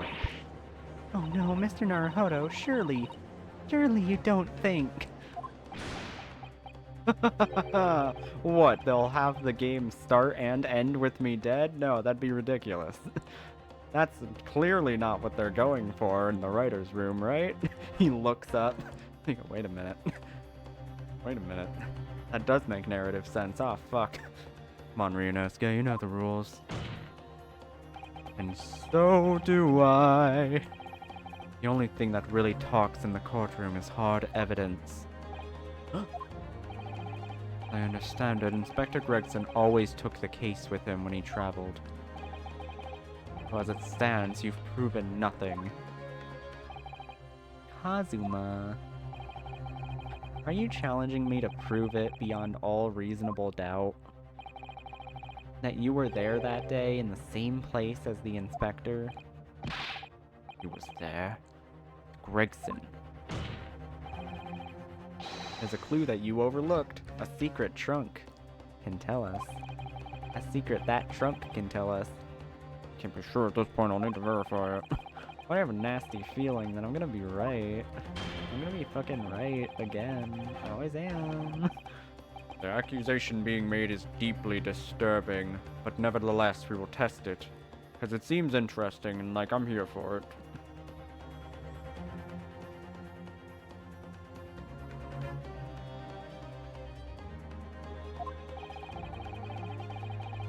The defense will identify for the court where in the trunk this alleged clue to be found. Here's the evidence that ties. Probably gotta open it up again. Get me in there. Let's have a look inside. Let's slowly reveal the text. Is it this? Like, we pointed this out earlier, and that seems right. See that? There's something stuck in the side of the trunk here. It's glinting. It's welded in so tight, I can't remove it. Don't cut yourself. You better leave it, I think. What is this? His fucking sword? That'd be funny. No, don't don't click it again. Present. Got it! Got it. There's a small piece of metal lodged in the wall of the trunk here. Like the tip of a blade. A blade? Oh, fuck. It is gonna be his fucking sword, isn't it? Kazuma, slung around your waist as ever today, is the esteemed blade Karuma. Of course it is. Won't you draw it here in this courtroom? It'll be sexy for all to see. Exercise caution, my learned friend. That man is the son of London's most notorious killer. Bailiff, watch Prosecutor Asogi like a hawk.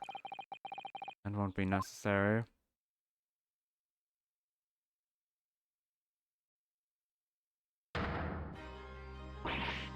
Oh no. Oh yes, the tip. It's broken. If the fragment of metal from the trunk fits together with the end of the sword, then the question of who was there with Inspector Gregson will be answered. Looky here, look what I got. Looks like my little twink boyfriend will rot in jail. Agreed, Kazuma Mishima?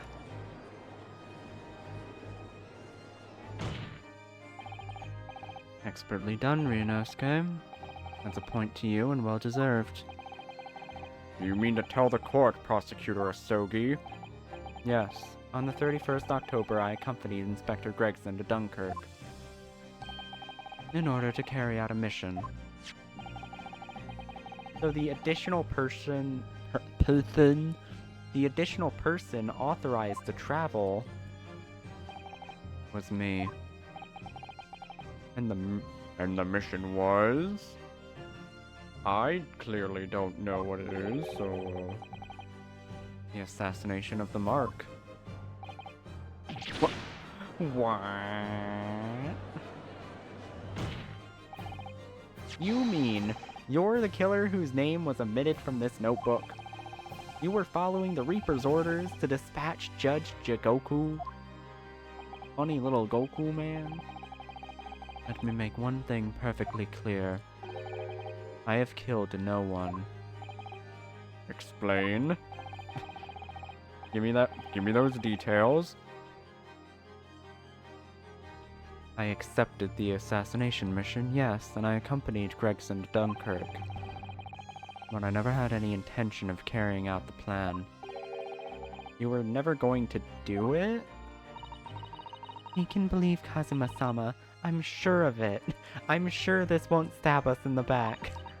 After all, Judge Jigoku arrived safely in London the following day.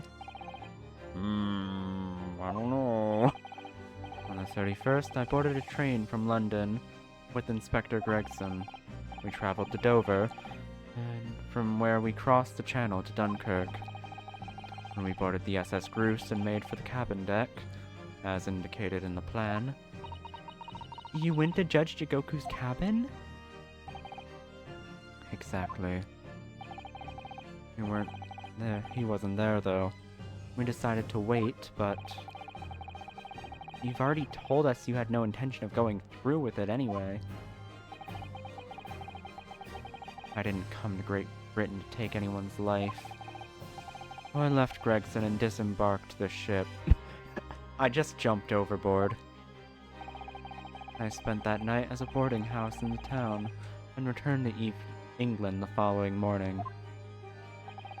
A boarding house in Dunkirk? My signature will be in the register book. It would be simple enough to verify. That's why I jumped off the boat, specifically to make this alibi. Then what became of Jigoku?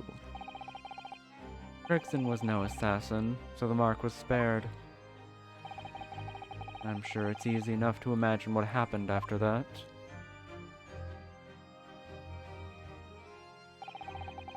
Gregson returned to England as well, having failed to complete the mission. He met with the Reaper in the room on Fresno Street to report the failure, causing the infuriated mastermind to pull the trigger. That's all it took. Fail once and he's killing you. Wow. To end his wretched agent's life.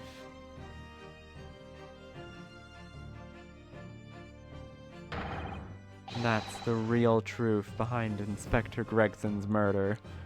And that lie I just constructed is the real truth of his murder. But if you did nothing as you claim, how did the tip of your sword come to be lodged in the inspector's trunk?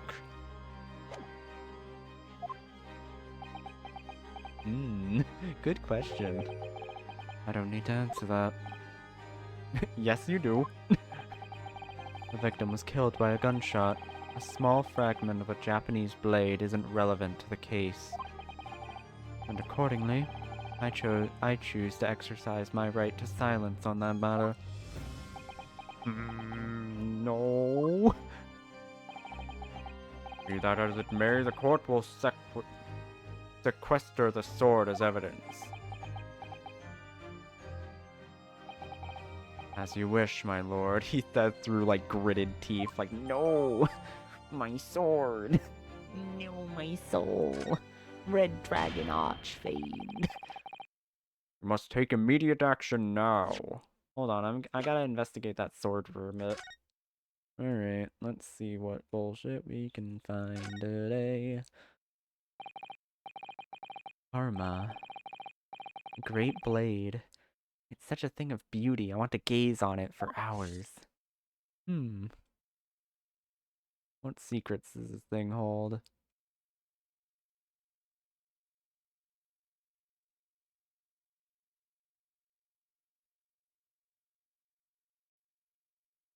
Obviously the tip has something to investigate. The tip of the great sword. Broken. Such a shame. It's been so meticulously cared for over the years. You can almost hear Karuma's sobs. Kazuma must have really taken a swing for that to happen. Is there anything else we can investigate here? Because, like, there's gotta be something else important here.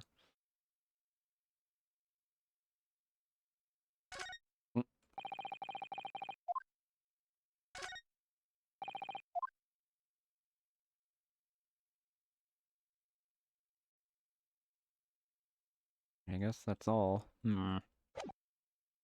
Useless. Verify. Whatever Shijiro Jigoku remains unharmed. What? Remains unharmed? I agree. That should be our first priority. It's recently come to my attention that he hasn't been seen since yesterday. How did you... A foreign dignitary invited to Great Britain goes missing for 24 hours. It's only natural that the question of his safety should arise. You don't mean to say y'all had him killed? That you think Judge Jigoku may have been killed? The Reaper has more than one assassin at his disposal. He has the power and influence to give orders from the inside of a prison cell. Isn't that right, Lord Van Zeeks?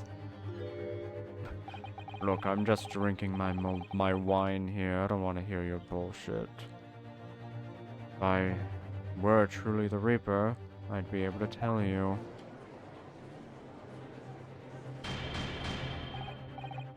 Order! Order in court! Order! I want my Chick-fil-A order. Where is it? Give it to me now. I like my chicken with a little bit of homophobia in it. It's the only way it tastes good. Wait a minute. Like, this is when Ryunosuke is like, wait a fucking second. You might be evil. We never brought it up to this point, but maybe. Now? Guests of the symposium have been told to maintain regular contact with the organizer's office. The man can't be located within half an hour. We will have to assume the worst.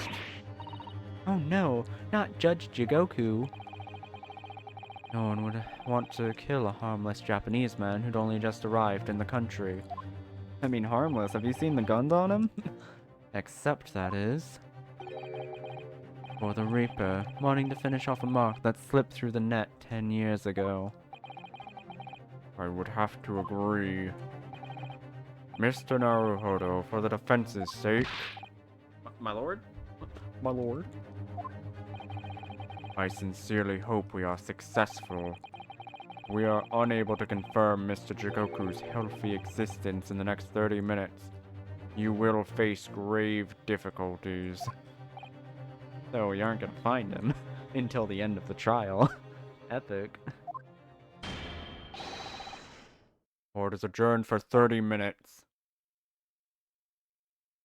30 whole minutes of just jacking right off. And we're the only ones who stay in the court. Kazuma-sama, the Reaper's assassin. I feel as though I'm in a nightmare. I can hardly believe it either. On the other hand, Kazuma isn't in the habit of making up stories. Especially since he's so bad at it. I have such a terrible sense of foreboding. If something awful has happened to Judge Jigoku, then I feel as though things will only spiral further and further out of control. I felt it from the moment I stepped into the courtroom this morning. Everything is going to shit, just as I thought. And let me do my 180-degree head spin. I'm an owl, I'm allowed to. That strange sensation that we were careering towards a foregone conclusion. Well, in the worst case, we might only have 30 minutes left. Unfortunately, though, I don't think there is anything we can do but wait now. We're out of options. Actually, there may be one last hand we can play. Or rather, one last ear? Of course! Our gimmick! Our MacGuffin! The little Mr. Shlomes doll! Wait, that was in this part. We don't need a flashback to it. Stop doing this shit. It wasn't even a previous part where you said that. Perhaps now is the time. What should I do? Pull Harley's ears or not? Yeah, why not? Fuck it. Here goes then. I'm gonna do it. Good luck, Mr. Naruhodo. No looking back. Heave! That scream sounded like Mr. Shlomes. Mr. Shlomes, where are you? Oh, here, my dear fellow, here. It's the felt doll talking. Put your ears again, Mr. Naruhodo, as hard as you can. Alright, then I'll pull with all my strength into it. Heave! Oh god, that's terrifying. Please, my dear fellows, you don't need to pull my ears off. Mr. Shlomes, where are you? Myself and my trusty partner are presently in the first-class cabin area of the SS Groose. The SS Groose? She left Dover last night after the final pieces of cargo were loaded. Terrifying little creature you have on your ears. We are currently docked at Dunkirk, but due to the underway again in half an hour. You're taking a ship to France? Please, even with my athletic prowess, I would struggle to jump the straits of Dover. After we left Baker Street last night, we hurried by cab to the station, by train to the port, in order to board this vessel in time. So, you mean you already worked it out? That the steamship was where everything really took place? Then, oh pray, what is my name? Dunkachino? Yes, we have a whole new game, the Dunkachino. Excited to perfection. Well done. You're a genius, Mr. Shlomes. And that's the only word for it. Pull your ear. Pull that shit right off. Mr. Sato, gently with the genius's ears, please. Oh my, I'm ever so sorry. If I may, Shlomes. Jump. Ah, there you are, Mikotoba. You may remember that it was in fact I who made the connection to the SS Groose. You know, because you don't actually do anything much other than be a gag character. At Scotland Yard yesterday, when we examined the notebook, I recalled my steamship ticket. Of course it was, my dear fellow. And not once did I controvert that fact. I merely had our court-bound companions out of my name. Yes, you did, didn't you? Very cool of you. We've just entered a recess. The trial resumes in 30 minutes from now. Well, more like 25 from now with how long we've been talking, but maybe we're in like a time loop or something. You never know with games like this. We all know 30 minutes is more, subjective than it need be. It's malleable in this period. And if we're unable to present any leads, then I'm afraid to say. Do not fret, please. It's for precisely that purpose that my partner and I have made this journey. I have no doubt we shall have welcome news for you within the half hour. Thank you, Mr. Shlomes. That would be wonderful. You're later then? Yes. You'll be hearing from us if you're not in touch first. Shan't be hearing anything if you keep tugging my ears in that mindless fashion. Whatever was the idea behind making a receiver operated in that way in the first place, Shlomes? Why the deuce would I know? It's Iris's invention, not mine. It's 'cause it's cute. It's a little rabbit. Fuck. First, I know how much you enjoy being the hero of the hour, Shlomes. We have about half that now before the cruise puts to sea again.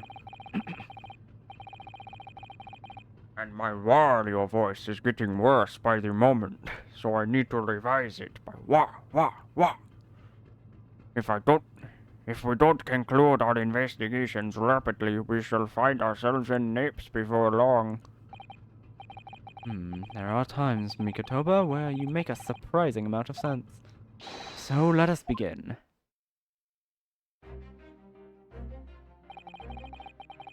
First class cabin number 2, yes, this is the one. But I don't believe an investigation of the cabin is going to be plain sailing. Wario, there's a buff man over there. We're going to have to fart on him in order to get him away. That crewman standing in front of the door is an angry-looking fellow. Jokes. Why are you loitering here? Who are you? My dear fellow, do you not recall a world-famous great detective when you see one? The question really ought to be, who are you? Shlomes. Do you not recognize world-traveling great sailor Tchaikovsky Tekken Stroganoff when you see? Great detective. Oh, I don't think so. Do you see that, Mr. Mikotoba? It would appear that this man is a devoted follower of mine. Goodness me, is that a Talk-2? It says Sloams. Oh, you poor boy, I must say. I must say, while such admiration is flattering, naturally, it does leave me a little cold. What are you talking about? Leave now. How distressing. My loyal devotee knows me only by name and not by appearance. And yet I already know of a great deal about you, sir. You have a brother, I believe. Like yourself, he's a shipman. Currently traveling the world aboard a Russian steamship, in fact. How could you know this? How could you know that every Russian man in this country is same person? With same model, just changed hair. Elementary, my dear Mikotoba. I'm sure it was. Okay, yeah. 3 days ago I was bound for London aboard this ship you see. We are looking for one of my fellow passengers, a man by the name of Jigoku. There is no one with this name on board.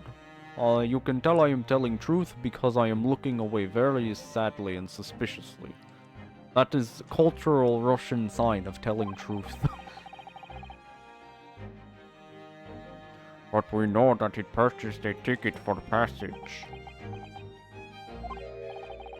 Oh, you mean Eastern man. He left ship 2 hours ago. Here at Dunkirk, he said something about emergency, I think.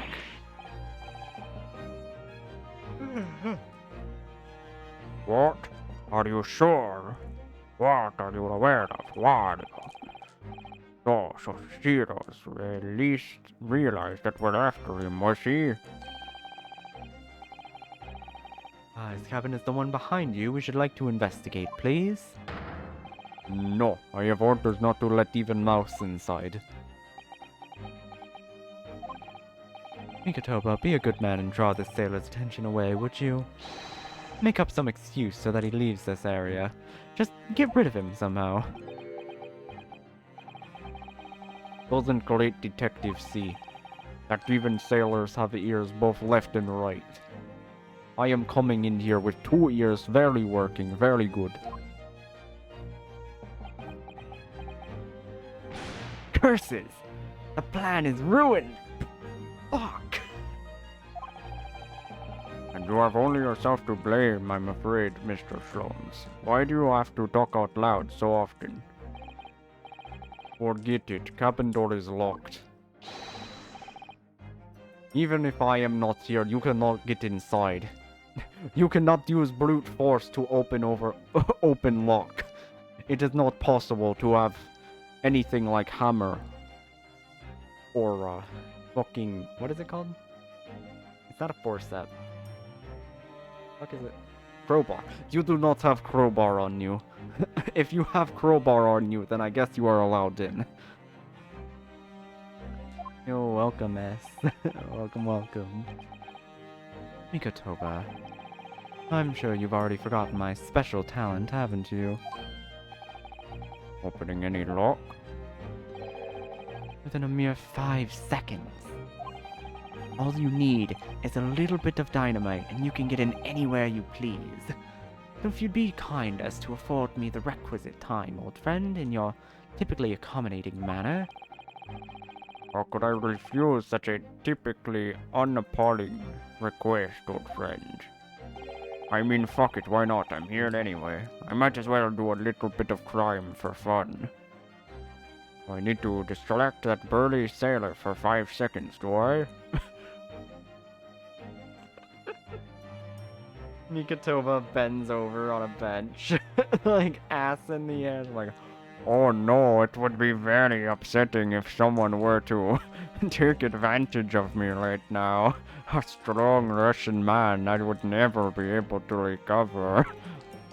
Oh, what am I ever to do now that I'm bent over like this? And he's just, well, actually, I could... You fucking idiot, this plan will never work. I last 4 seconds in bed, not 5. fuck. Ruined again by the male inability to hold in their cum. Good man. So, the game is afoot. Hold on, I need water to do.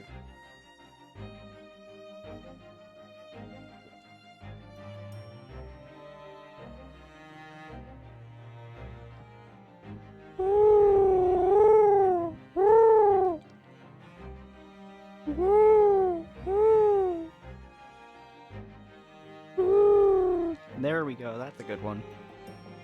Sometimes you gotta do a few failed ones before you get a good one. That's why we got editing in this world. That's why I should get good at editing, is so that I can cut out all of my failed takes and just leave in the good ones. And then people will think I'm, like, talented and funny. That's how YouTubers do it. They just cut out all of the bad shit and leave in all the good shit so that it gives off this guise of feeling like they're professional and know what they're doing when they don't. It always takes a few takes, we know. No, you've distracted him for 6 seconds. The plan has failed. You dumb shit. I didn't expect us to be doing this all. Pull the fire alarm. This would appear to be an alarm bell. All hell would break loose if that thing were to ring. The whole crew would know about it. I mean, the intrusive thoughts could win. There goes then, pardon me in advance. Ding-a-ling-a-ling-a-ling-a-ling-a-ling-a-ling-a-ling. You, what are you doing? If we were at sea, that would be bad, very bad problem. What's going on out there? Seaman's Stroganoff, prepare at once.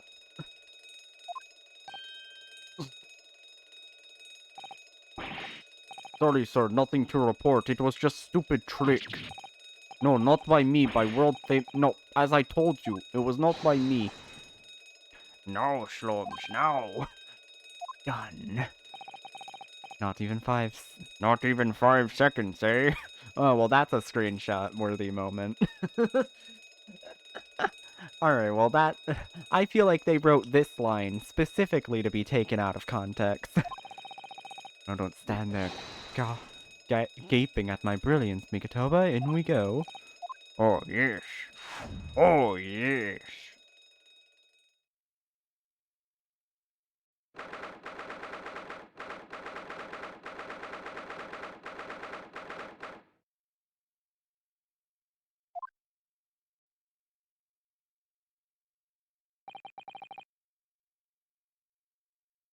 Good gracious. Gracious. It would appear that the occupant of this cabin did indeed disembark rather hurriedly. These clothes on the floor are... They're Shishiro's without question. Well, it seems we are just a little too late. Yes, by about 2 hours. Fuck me. Still, whilst we're here, we should investigate thoroughly. There may well be 2 hours worth of clues to find in here. But that burly crewman may return at any moment, Shloms. Indeed he may. Which makes this all the more thrilling. Just imagine what he'll do to us when we get caught. Whew. Shloms, I don't like where your head's at. But maybe I do. As he's speaking to me, look. He's been stoppered with some cloth. It's warrior time. So the voices of the crewmen on the bridge aren't an annoyance, I suppose. Or indeed, so that the voices in the cabin aren't heard elsewhere. But something have happened in here for that was for no one else's ears, do you think? Either that, or it would be to prevent snakes from entering. That's really become a famous case of yours, hasn't it? Why do you keep bringing this up? Why do you keep shitting on that one specific Sherlock Holmes case? Yeah, I guess we're just in the investigate everything part of this section. Quite the exquisite glass, I must say. See here how it exists. Is something wrong, Slomes? You suddenly trailed off. Ice, Mikotoba, ice. What opulence, the first-class passengers enjoy. Chilled drinks. Pardon? What? Could it be that this steamship is equipped with an electronically refrigerated cold room, do you think? Well, it is a luxury liner, after all. They have enormous refrigerators for storing all sorts of lavish produce as well as ice. On our voyage from Japan, we enjoyed culinary delights from all over the world. Suddenly, Mikotoba? The sight of you is making my mouth water. I could cannibalize you at any moment, you know that, right? What? I haven't taken on the flavor of the food I eat, you know. Oh, that doesn't matter. It's not about the taste of eating the rich, it's about the principle of it, my good sir. According to the report I was given, Naruhodo was concealing himself in Asogi's wardrobe. Indeed he was, and it was for a similar size to this one. Ah, you must climb inside yourself, my dear fellow. You're now the player character, which means you have to become the butt monkey for jokes. What? Whatever for? It was the site of my first fateful meeting with Mr. Naruhodo. You can experience the moment for yourself now, complete with my dramatic rhetoric. Come along now, in you go. This will only take a moment. Really, Sloan, surely you just tell me what you said. You think I fucking remember anything I said then? I uttered some brilliant remark and opened the wardrobe to reveal the stowaway murderer. I think I'll just read about it in the Adventure of Herlock Sholmes, actually.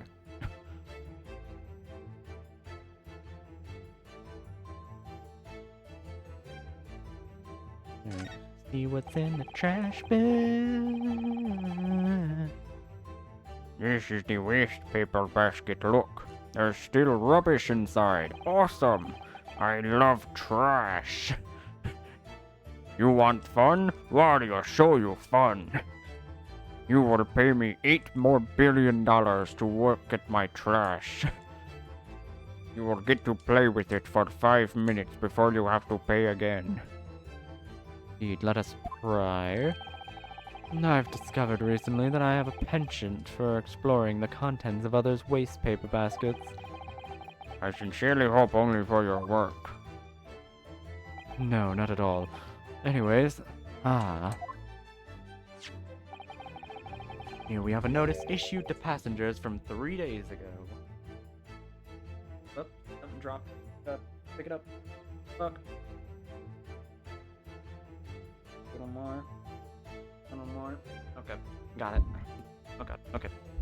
Now let me just fuck around with my mic set up a shit ton again. 3 days ago, the night before we arrived in London then. That's a convenient day for it to be, actually. When I was still aboard myself. Evacuation drill notice. Following departure from the port of Duncan. Oh. Yes, there was an evacuation drill, I remember now. For our safety and security, all first-class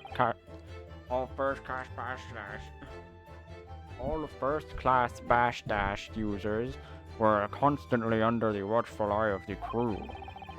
So it was a welcome relief to have some privacy for once.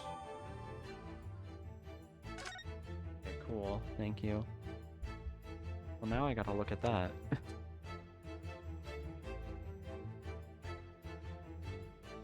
I can't look at it. There's no way to look at it. What the fuck? Game. Guess I'll look at it later. Fuck me. These are the rules of passage. Passengers must not keep weapons or other dangerous objects in their cabins. Pets are also strictly forbidden. Additionally, there are severe punishments for stowing away in wardrobes and/or traveling cases. I feel the rules have increased since I last read them. Probably just my imagination. What about the fact that there is not sight? That they're not straight on the wall? Doesn't that straight kill? No, Mikotoba, anyone's allowed to be gay these days. Not everyone has to be straight like you know.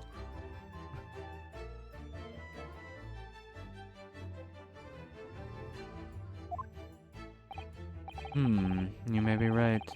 Probably just your imagination, though, a trifle. And you know what I always say, Mikotoba? There is nothing important about trifles. Probably just my imagination, but I think that might be slightly off. Oh, look, wrong button. Okay. Oh, that's something. Your wall is a slightly different color here, do you see? Indeed. What you have observed arises from a frame that has been hanging and some time is removed. Perhaps your friend is an art thief. Now there's a bold deduction worthy of a great detective, I'm sure. I'm so impressed by you. May very well be an elusive thief who has been plaguing France's galleries of late. I think perhaps we should focus on our attention elsewhere, Shlomes, don't you? Stop fucking around. Outline on the wall. I feel as though it might have spotted something of a similar size and shape elsewhere. Oh, Arsène Lupin reference. Lupin. That makes sense. They do like to make a lot of cute little references about other shit in this game. It is always cute. I don't always pick up on them though, because I'm not well read. I'm not well read at all. Plenty of reading material to keep passengers occupied on the long sea voyages. I found a mixture of classic literature and enjoy reading to be more satisfactory, I must say. Whoever stocked this bookcase was a hopeless heretic. There's no copies of the Adventures of Herlock Sholmes, my dear fellows. What the fuck? I'm afraid it's just me, but no, you're quite right. More blasphemous than overlooking the Bible. True! This is the most British take I've ever seen, actually. I shall leave a copy behind me. Copy behind. I just happen to have one with me. You're a true missionary for the Church of Great Detectives, aren't you? It's a very sizable trunk indeed. Zero is partial to all things large. He is a big boy who likes his big boy items. And a rather clumsy fellow if he failed to notice he'd left that behind. Perhaps he left it on purpose. It's lighter than you might think, but still a hindrance to a speedy escape.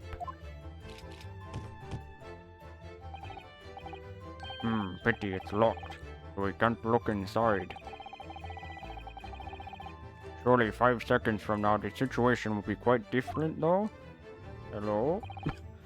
Sadly not, It has a 7-digit combination lock. And I'm not in a Morris enough mood to work through all the combinations at present. Hello, I am Angry Man in your room now. You are still here. What the fuck? Ah, April Seaman Stroganoff, hello again. Seaman stroking me off, hello. I was beginning to think you'd never materialize. I guess we had to wait until we investigated everything for you to show up. You were waiting for me. My phone battery died when it wasn't at red because it's stupid. Honestly, I hate shit like that. That shit pisses me off so much.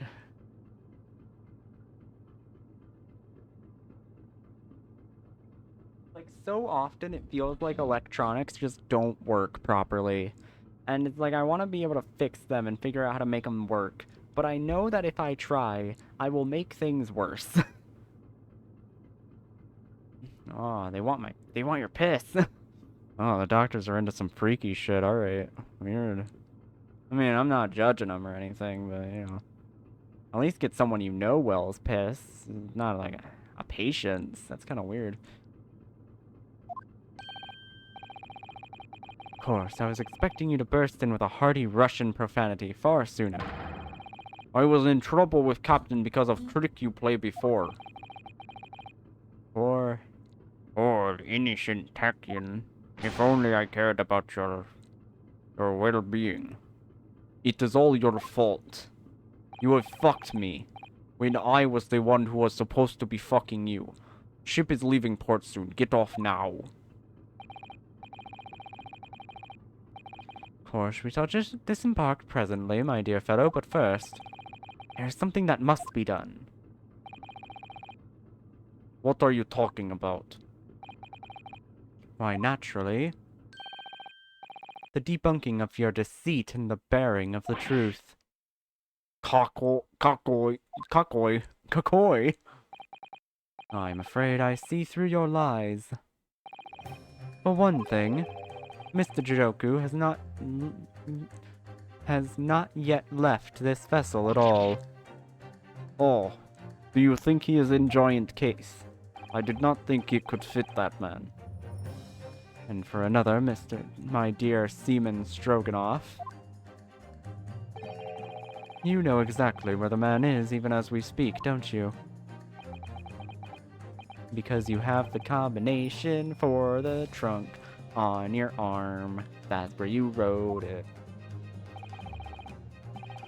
What gracious, Mr. Sloms? You mean you've worked it out, all of it? It's really been too long, hasn't it, old friend?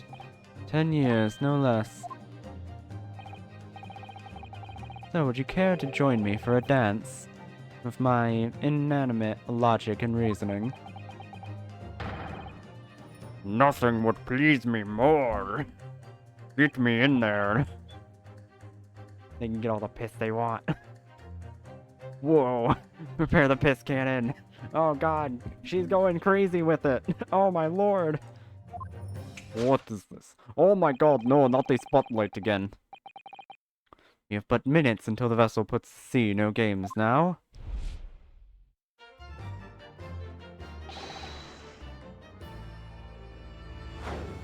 Time is of the essence. Mr. Stroganoff, allow me to remind you of your earlier claim. You told us that Jigoku left the ship some 2 hours ago. Ah, that is what I said. Sadly, that was a rather clumsy lie. See, there is something in this room that quite clearly contradicts it. What? Ah, yes, of course.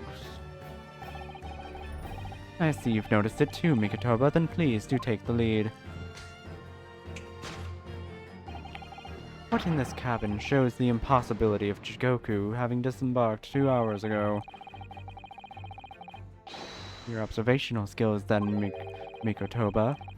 It's been 10 years since you last did this, Sloms, not 3. Why, of course it has, quite, Fuck, how many years are going by? Oh, no. Now all the clues are here in the cabin for your eyes to see. But as I always say, you must not merely look, but observe, absorb, and the answers become clear. So, impress me. I think I can manage that. I mean, it's gotta be the glass, right? Like, that shit's full and not showing any signs of melted. Yo!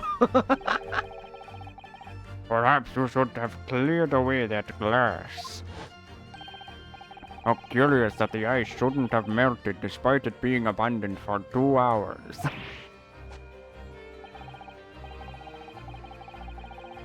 It would appear that the man was here in this very cabin until moments before our arrival. This well-chilled glass in hand. Get your mind off the refreshments, Sloms. Just drink the fucking water. Christ, it's not that big of a deal. The original dance of deduction. Hell yeah. I also like how this one, we're doing it without the preamble of doing the first go around where it's wrong, and then correcting it after. Honestly, I feel like they could have started doing that a little sooner, but I guess we can save it for the last one. Yeah, we didn't have to do the preamble, which I enjoy, honestly. You know, we could... As much as I like how silly the preambles can be, we kind of... They do... It kind of does take up a lot of time. At least for some of them it did. One might even conclude that somebody informed him of our boarding. Wouldn't you agree, Mr. Stroganoff?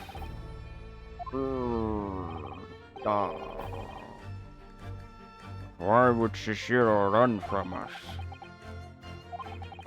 Before we consider that question, allow me to confirm one small matter. Would I be correct in saying that these first-class cabins of the SS Bruce...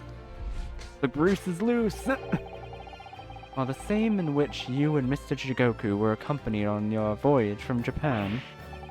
Ah, that's right, they are. Disappears into the night. I was in the cabin next door and Shiziro was, yes. 50 days in this very cabin during our voyage. As I suspected. For you see, there are traces of this cabin of a dark secret that Mr. Jigoku had hid. What traces? I know nothing about this. This is bullshit. Why did they not inform me? Ah, this is news to you, is it, Mr. Stroganoff? Globes, what exactly are you getting at?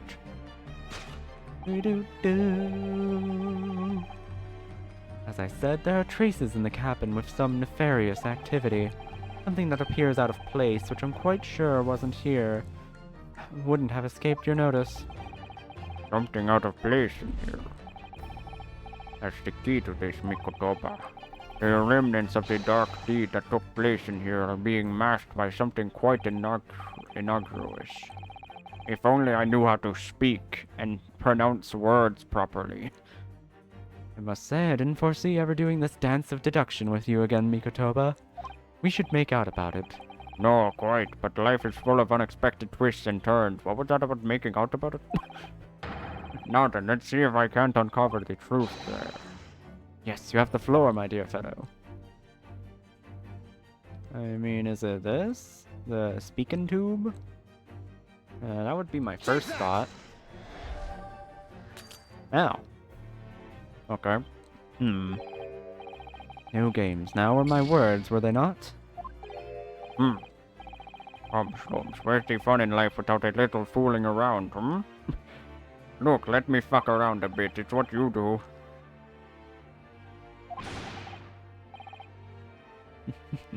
Quite right you are. Quite right you are. That was a close shave. I better rethink that before I'm a fool here. I don't want him thinking I'm an idiot. No. The evidence calling out for you to find it. Here I am, it cries. Well, since you just basically pointed out that it's the thing that's tilting, I guess I'll go with that, even though it doesn't quite make that much sense. Dear God, Mikotoba, open your eyes. It was metaphorically listening that I was suggesting. Ah, I see. But I wanted to listen. Take that!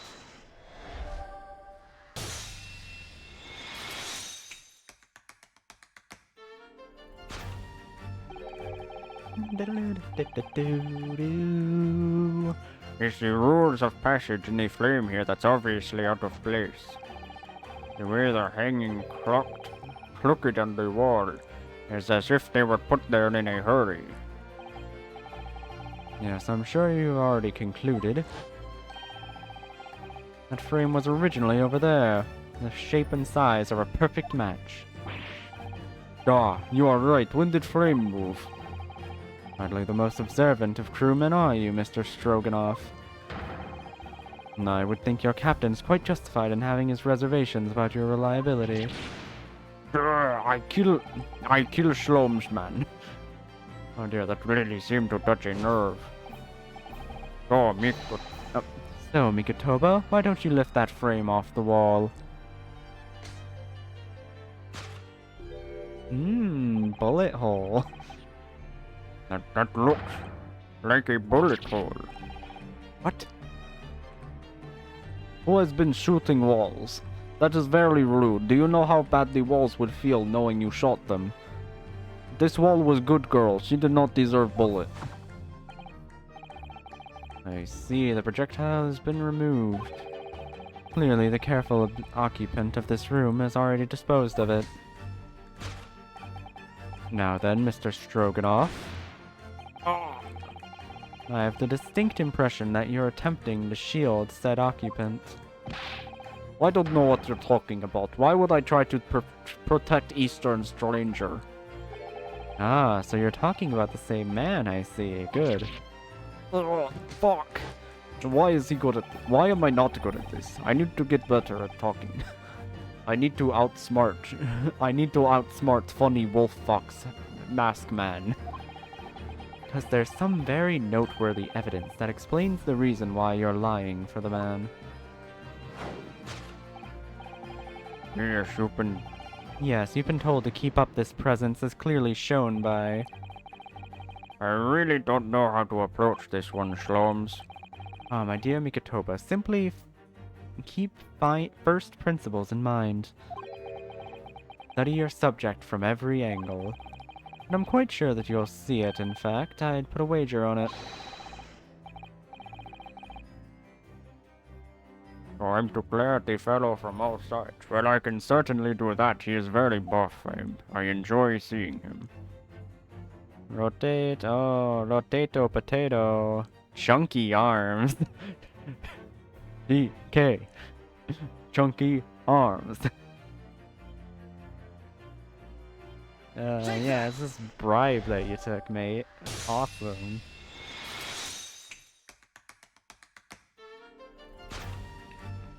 Why do you only have one dance move? And keep doing your tippy taps and do not take the money out of my pocket. I need that. It is almost too obvious for the words. Quite. The universal language of the world. Money. Oh, duh. I'd wager that the Eastern fellow in question is Shiziro Jigoku, yes? Ah! I presume you realize what this means. There are clear signs that a crime has been committed in this cabin. And the way you're going, sir, you'll find yourself accused of being an accomplice. But I am accomplice. I just need the money. I believe you know, Mr. Stroganoff. You know where Mr. Jigoku is hiding at this precious moment in time. Duh, I will look down exactly where it is. As always, Mikotoba, in matters of deduction, the fruitive words! How do they work? I don't know how to speak. As always, Mikotoba, in matters of deduction, the fruitive glaze, holy shit, glance, is your unflattering ally. Yes, I think you're onto something there, Shlomes. You found the chink in the burly fellow's armor. We need only follow the man's gaze to where our prey is hiding. The slightest flicker of the plums. A minutely delayed blink. Nothing escapes my attention, even that which is barely perceivable. Shlomes, you're kind of sucking yourself off here. It wasn't barely perceivable. It was pretty fucking obvious that he was looking at the trunk. Like, they weren't subtle about it. This man turned... You could hardly call this barely perceivable, Shlomes. The man turned his entire head. It's not exactly what you'd describe as a fruitive glance, is it? It's almost too obvious. We shall let your tapping toes decide, my dear fellow. Shut the fuck up. Stop making the same jokes before the game does. Large trunk. It seems you have a large trunk with which to do with lots of junk. Oh god. The mic. Fuck. You turned immediately to look at this large trunk, didn't you? The truth is, Shiziro Jigoku was unable to escape from the ship in time. And he's at this very moment doing his best to stifle his breath inside this trunk. He still has breath to take. I fear he may be running dangerously low on air. I imagine he didn't count on us making a nuisance of ourselves for quite so long. I think it would be in everyone's best interest for us to open the trunk as quickly as possible. But how can we? Are we forgetting about the combination lock?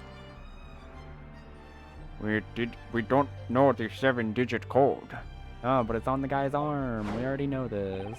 Because those aren't letters, those be numbers. We gotta pull our Danganronpa out here for a sec.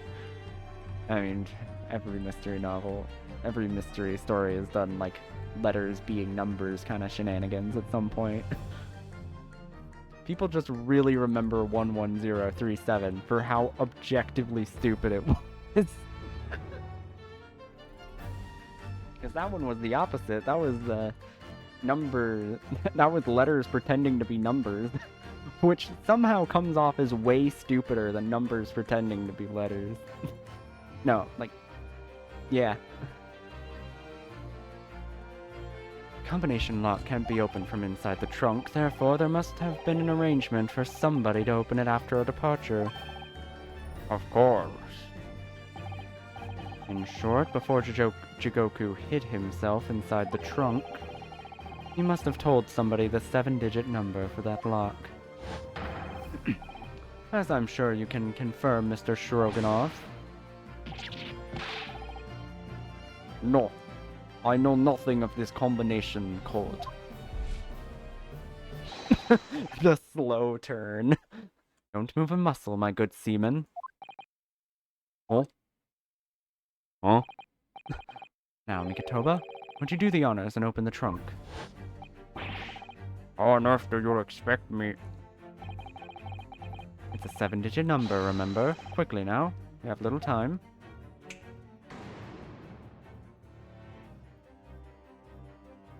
Oh shit, I didn't get to see it very well. Review scene, thank you. 523045.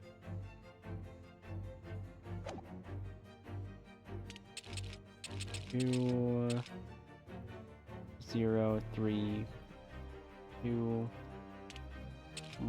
1 0 3 4 5. I think that's right. Review scene again. 1 2 3 1 1 2 3 1 0 4 5 1 2 3 1 1 2. I got these two swapped. 1 2 3 1 0 4 5. Boom.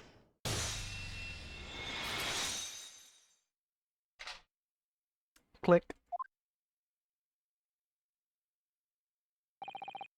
That did it. It's open.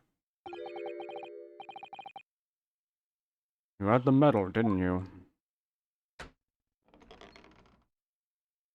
It was very hard to cram in here, you know. Oh, Jujin, you found me now. Zero. What the I didn't know you could do that. You're kind of huge to be doing that, actually. I was really hoping beyond hope not to find you here, you know. But you're not entirely unsurprised, I take it? No, quite. I just wish it were some other way. Well, are you ever going to introduce me? Oh, your reputation precedes you, Mr. Shlomes. I've read stories of many of your exploits. Excuse my manners, Shlomes. This is Mr. Jigoku, my old friend and traveling companion. You know, the person we were searching for the last, hour and a half. The devil is in the details, Mikotoba. I believe you meant to say your old friend and traveling companion. 'Cause he's not your friend anymore. Who made the cowardly decision to flee the country without a word to anyone when things turned sour. I see my reputation precedes me as well. What an honor. What an honor. Well, Sub-Zero, are you going to explain all of this? You know it all by now, I imagine. What you didn't know, of course, is that 3 days ago, the night before our arrival in Britain, an attempt was made on my life here on this very ship. By the Reaper of the Bailey? Yes, I've heard. Because you were once prosecuted by the Reaper, weren't you? 10 years ago, mind you. I had no idea at the time what a dangerous individual he was. Anyway, when we arrived in London to find the symposium was postponed until goodness knows when, it became all too apparent to me that I might very well be targeted again. So you decided to flee the capital without saying a word to me about it? What the fuck? I'm afraid so, yes. Of course, I realize now. And I really ought to have confided in you. Well, yeah, obviously. Why would you not? Unless you're up to some other bullshit, in which case you couldn't. What is? Well, first-class cabins aboard luxury steamships are in very short supply. And it's more than a little hard to believe that this one just happened to be available. So says the protagonist of some colorful short stories. Well, I don't care for your opinion.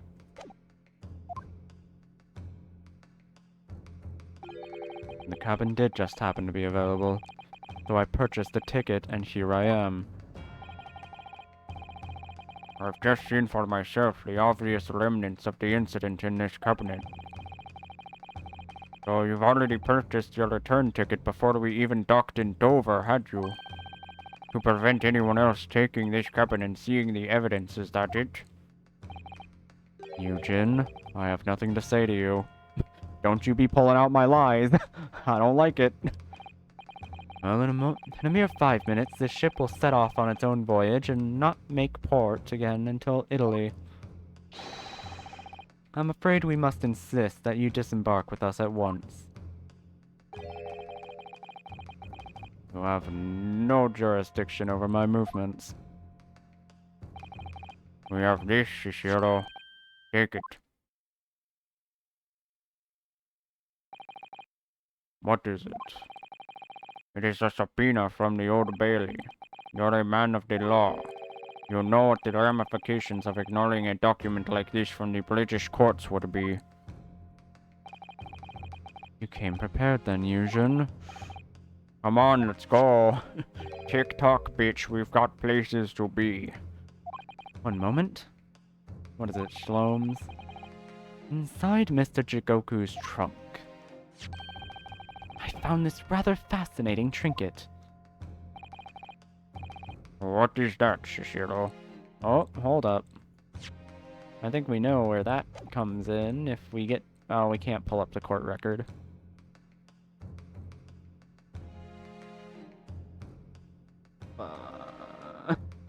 My court record.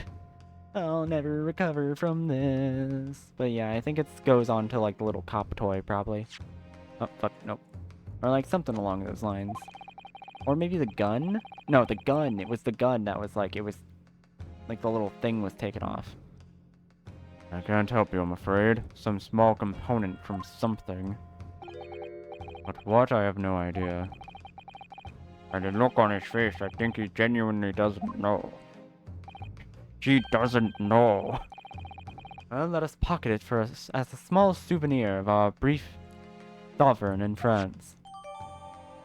Small component. Wow. Well, young Naruhodo, I think we've done as much as we can, I'm afraid. The rest will be on the shoulders of you and your assistant.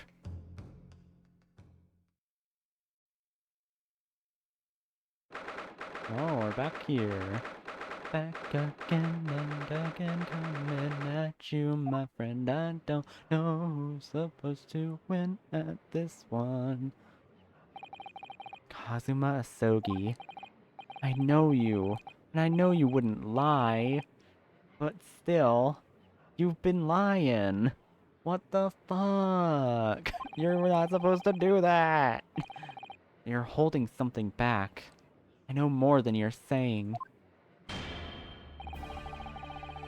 During the past 30 minutes while this court was adjourned, all possible efforts were expended. But sadly, Mr. Jikoku's whereabouts could not be ascertained. We must accept the unfortunate conclusion that the Reaper has already done the deed.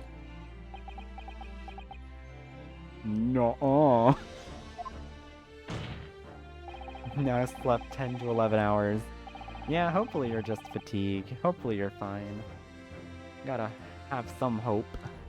There's no sense of wasting any more of the court's time. The prosecution calls for an immediate verdict. Objection! No. No, the trial cannot end now. I said no. You're a Japanese man, Ryunosuke. You should know when to lay down your sword. And you should know never to presume when the battle is won. Your sword was already taken because you killed a guy. The court has already been presented with all of the evidence and heard all relevant testimony. There can only be one conclusion, that the accused is guilty. All relevant testimony? Far from it. We've barely even started this case. 10 more hours! There's still a crucial witness for who the court is yet to hear a single word of testimony. In that case, call your witness to the stand at once, counsel. No.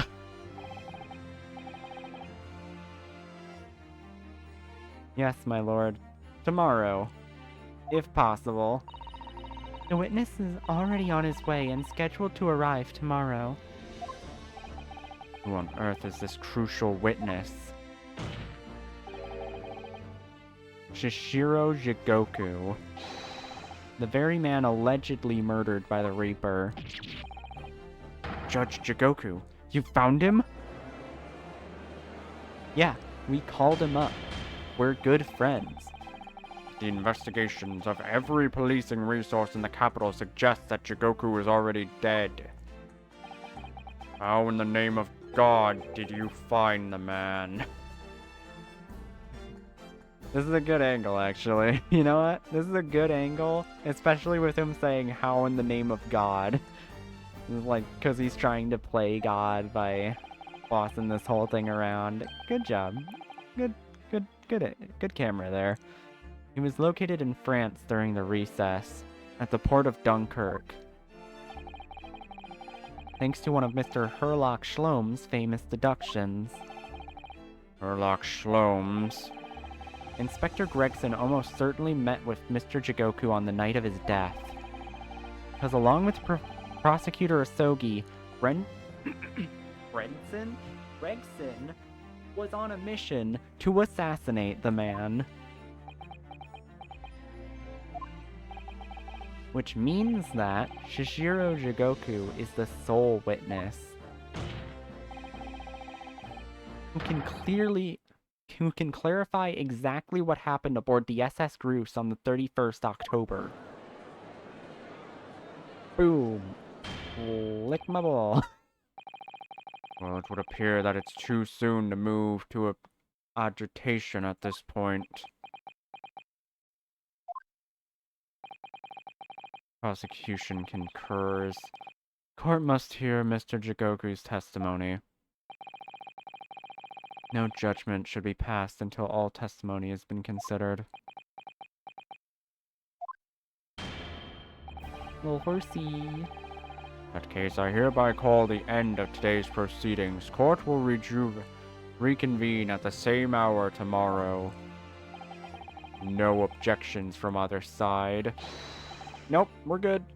We do get a third day in court. The second day was just really short. No objections, my lord.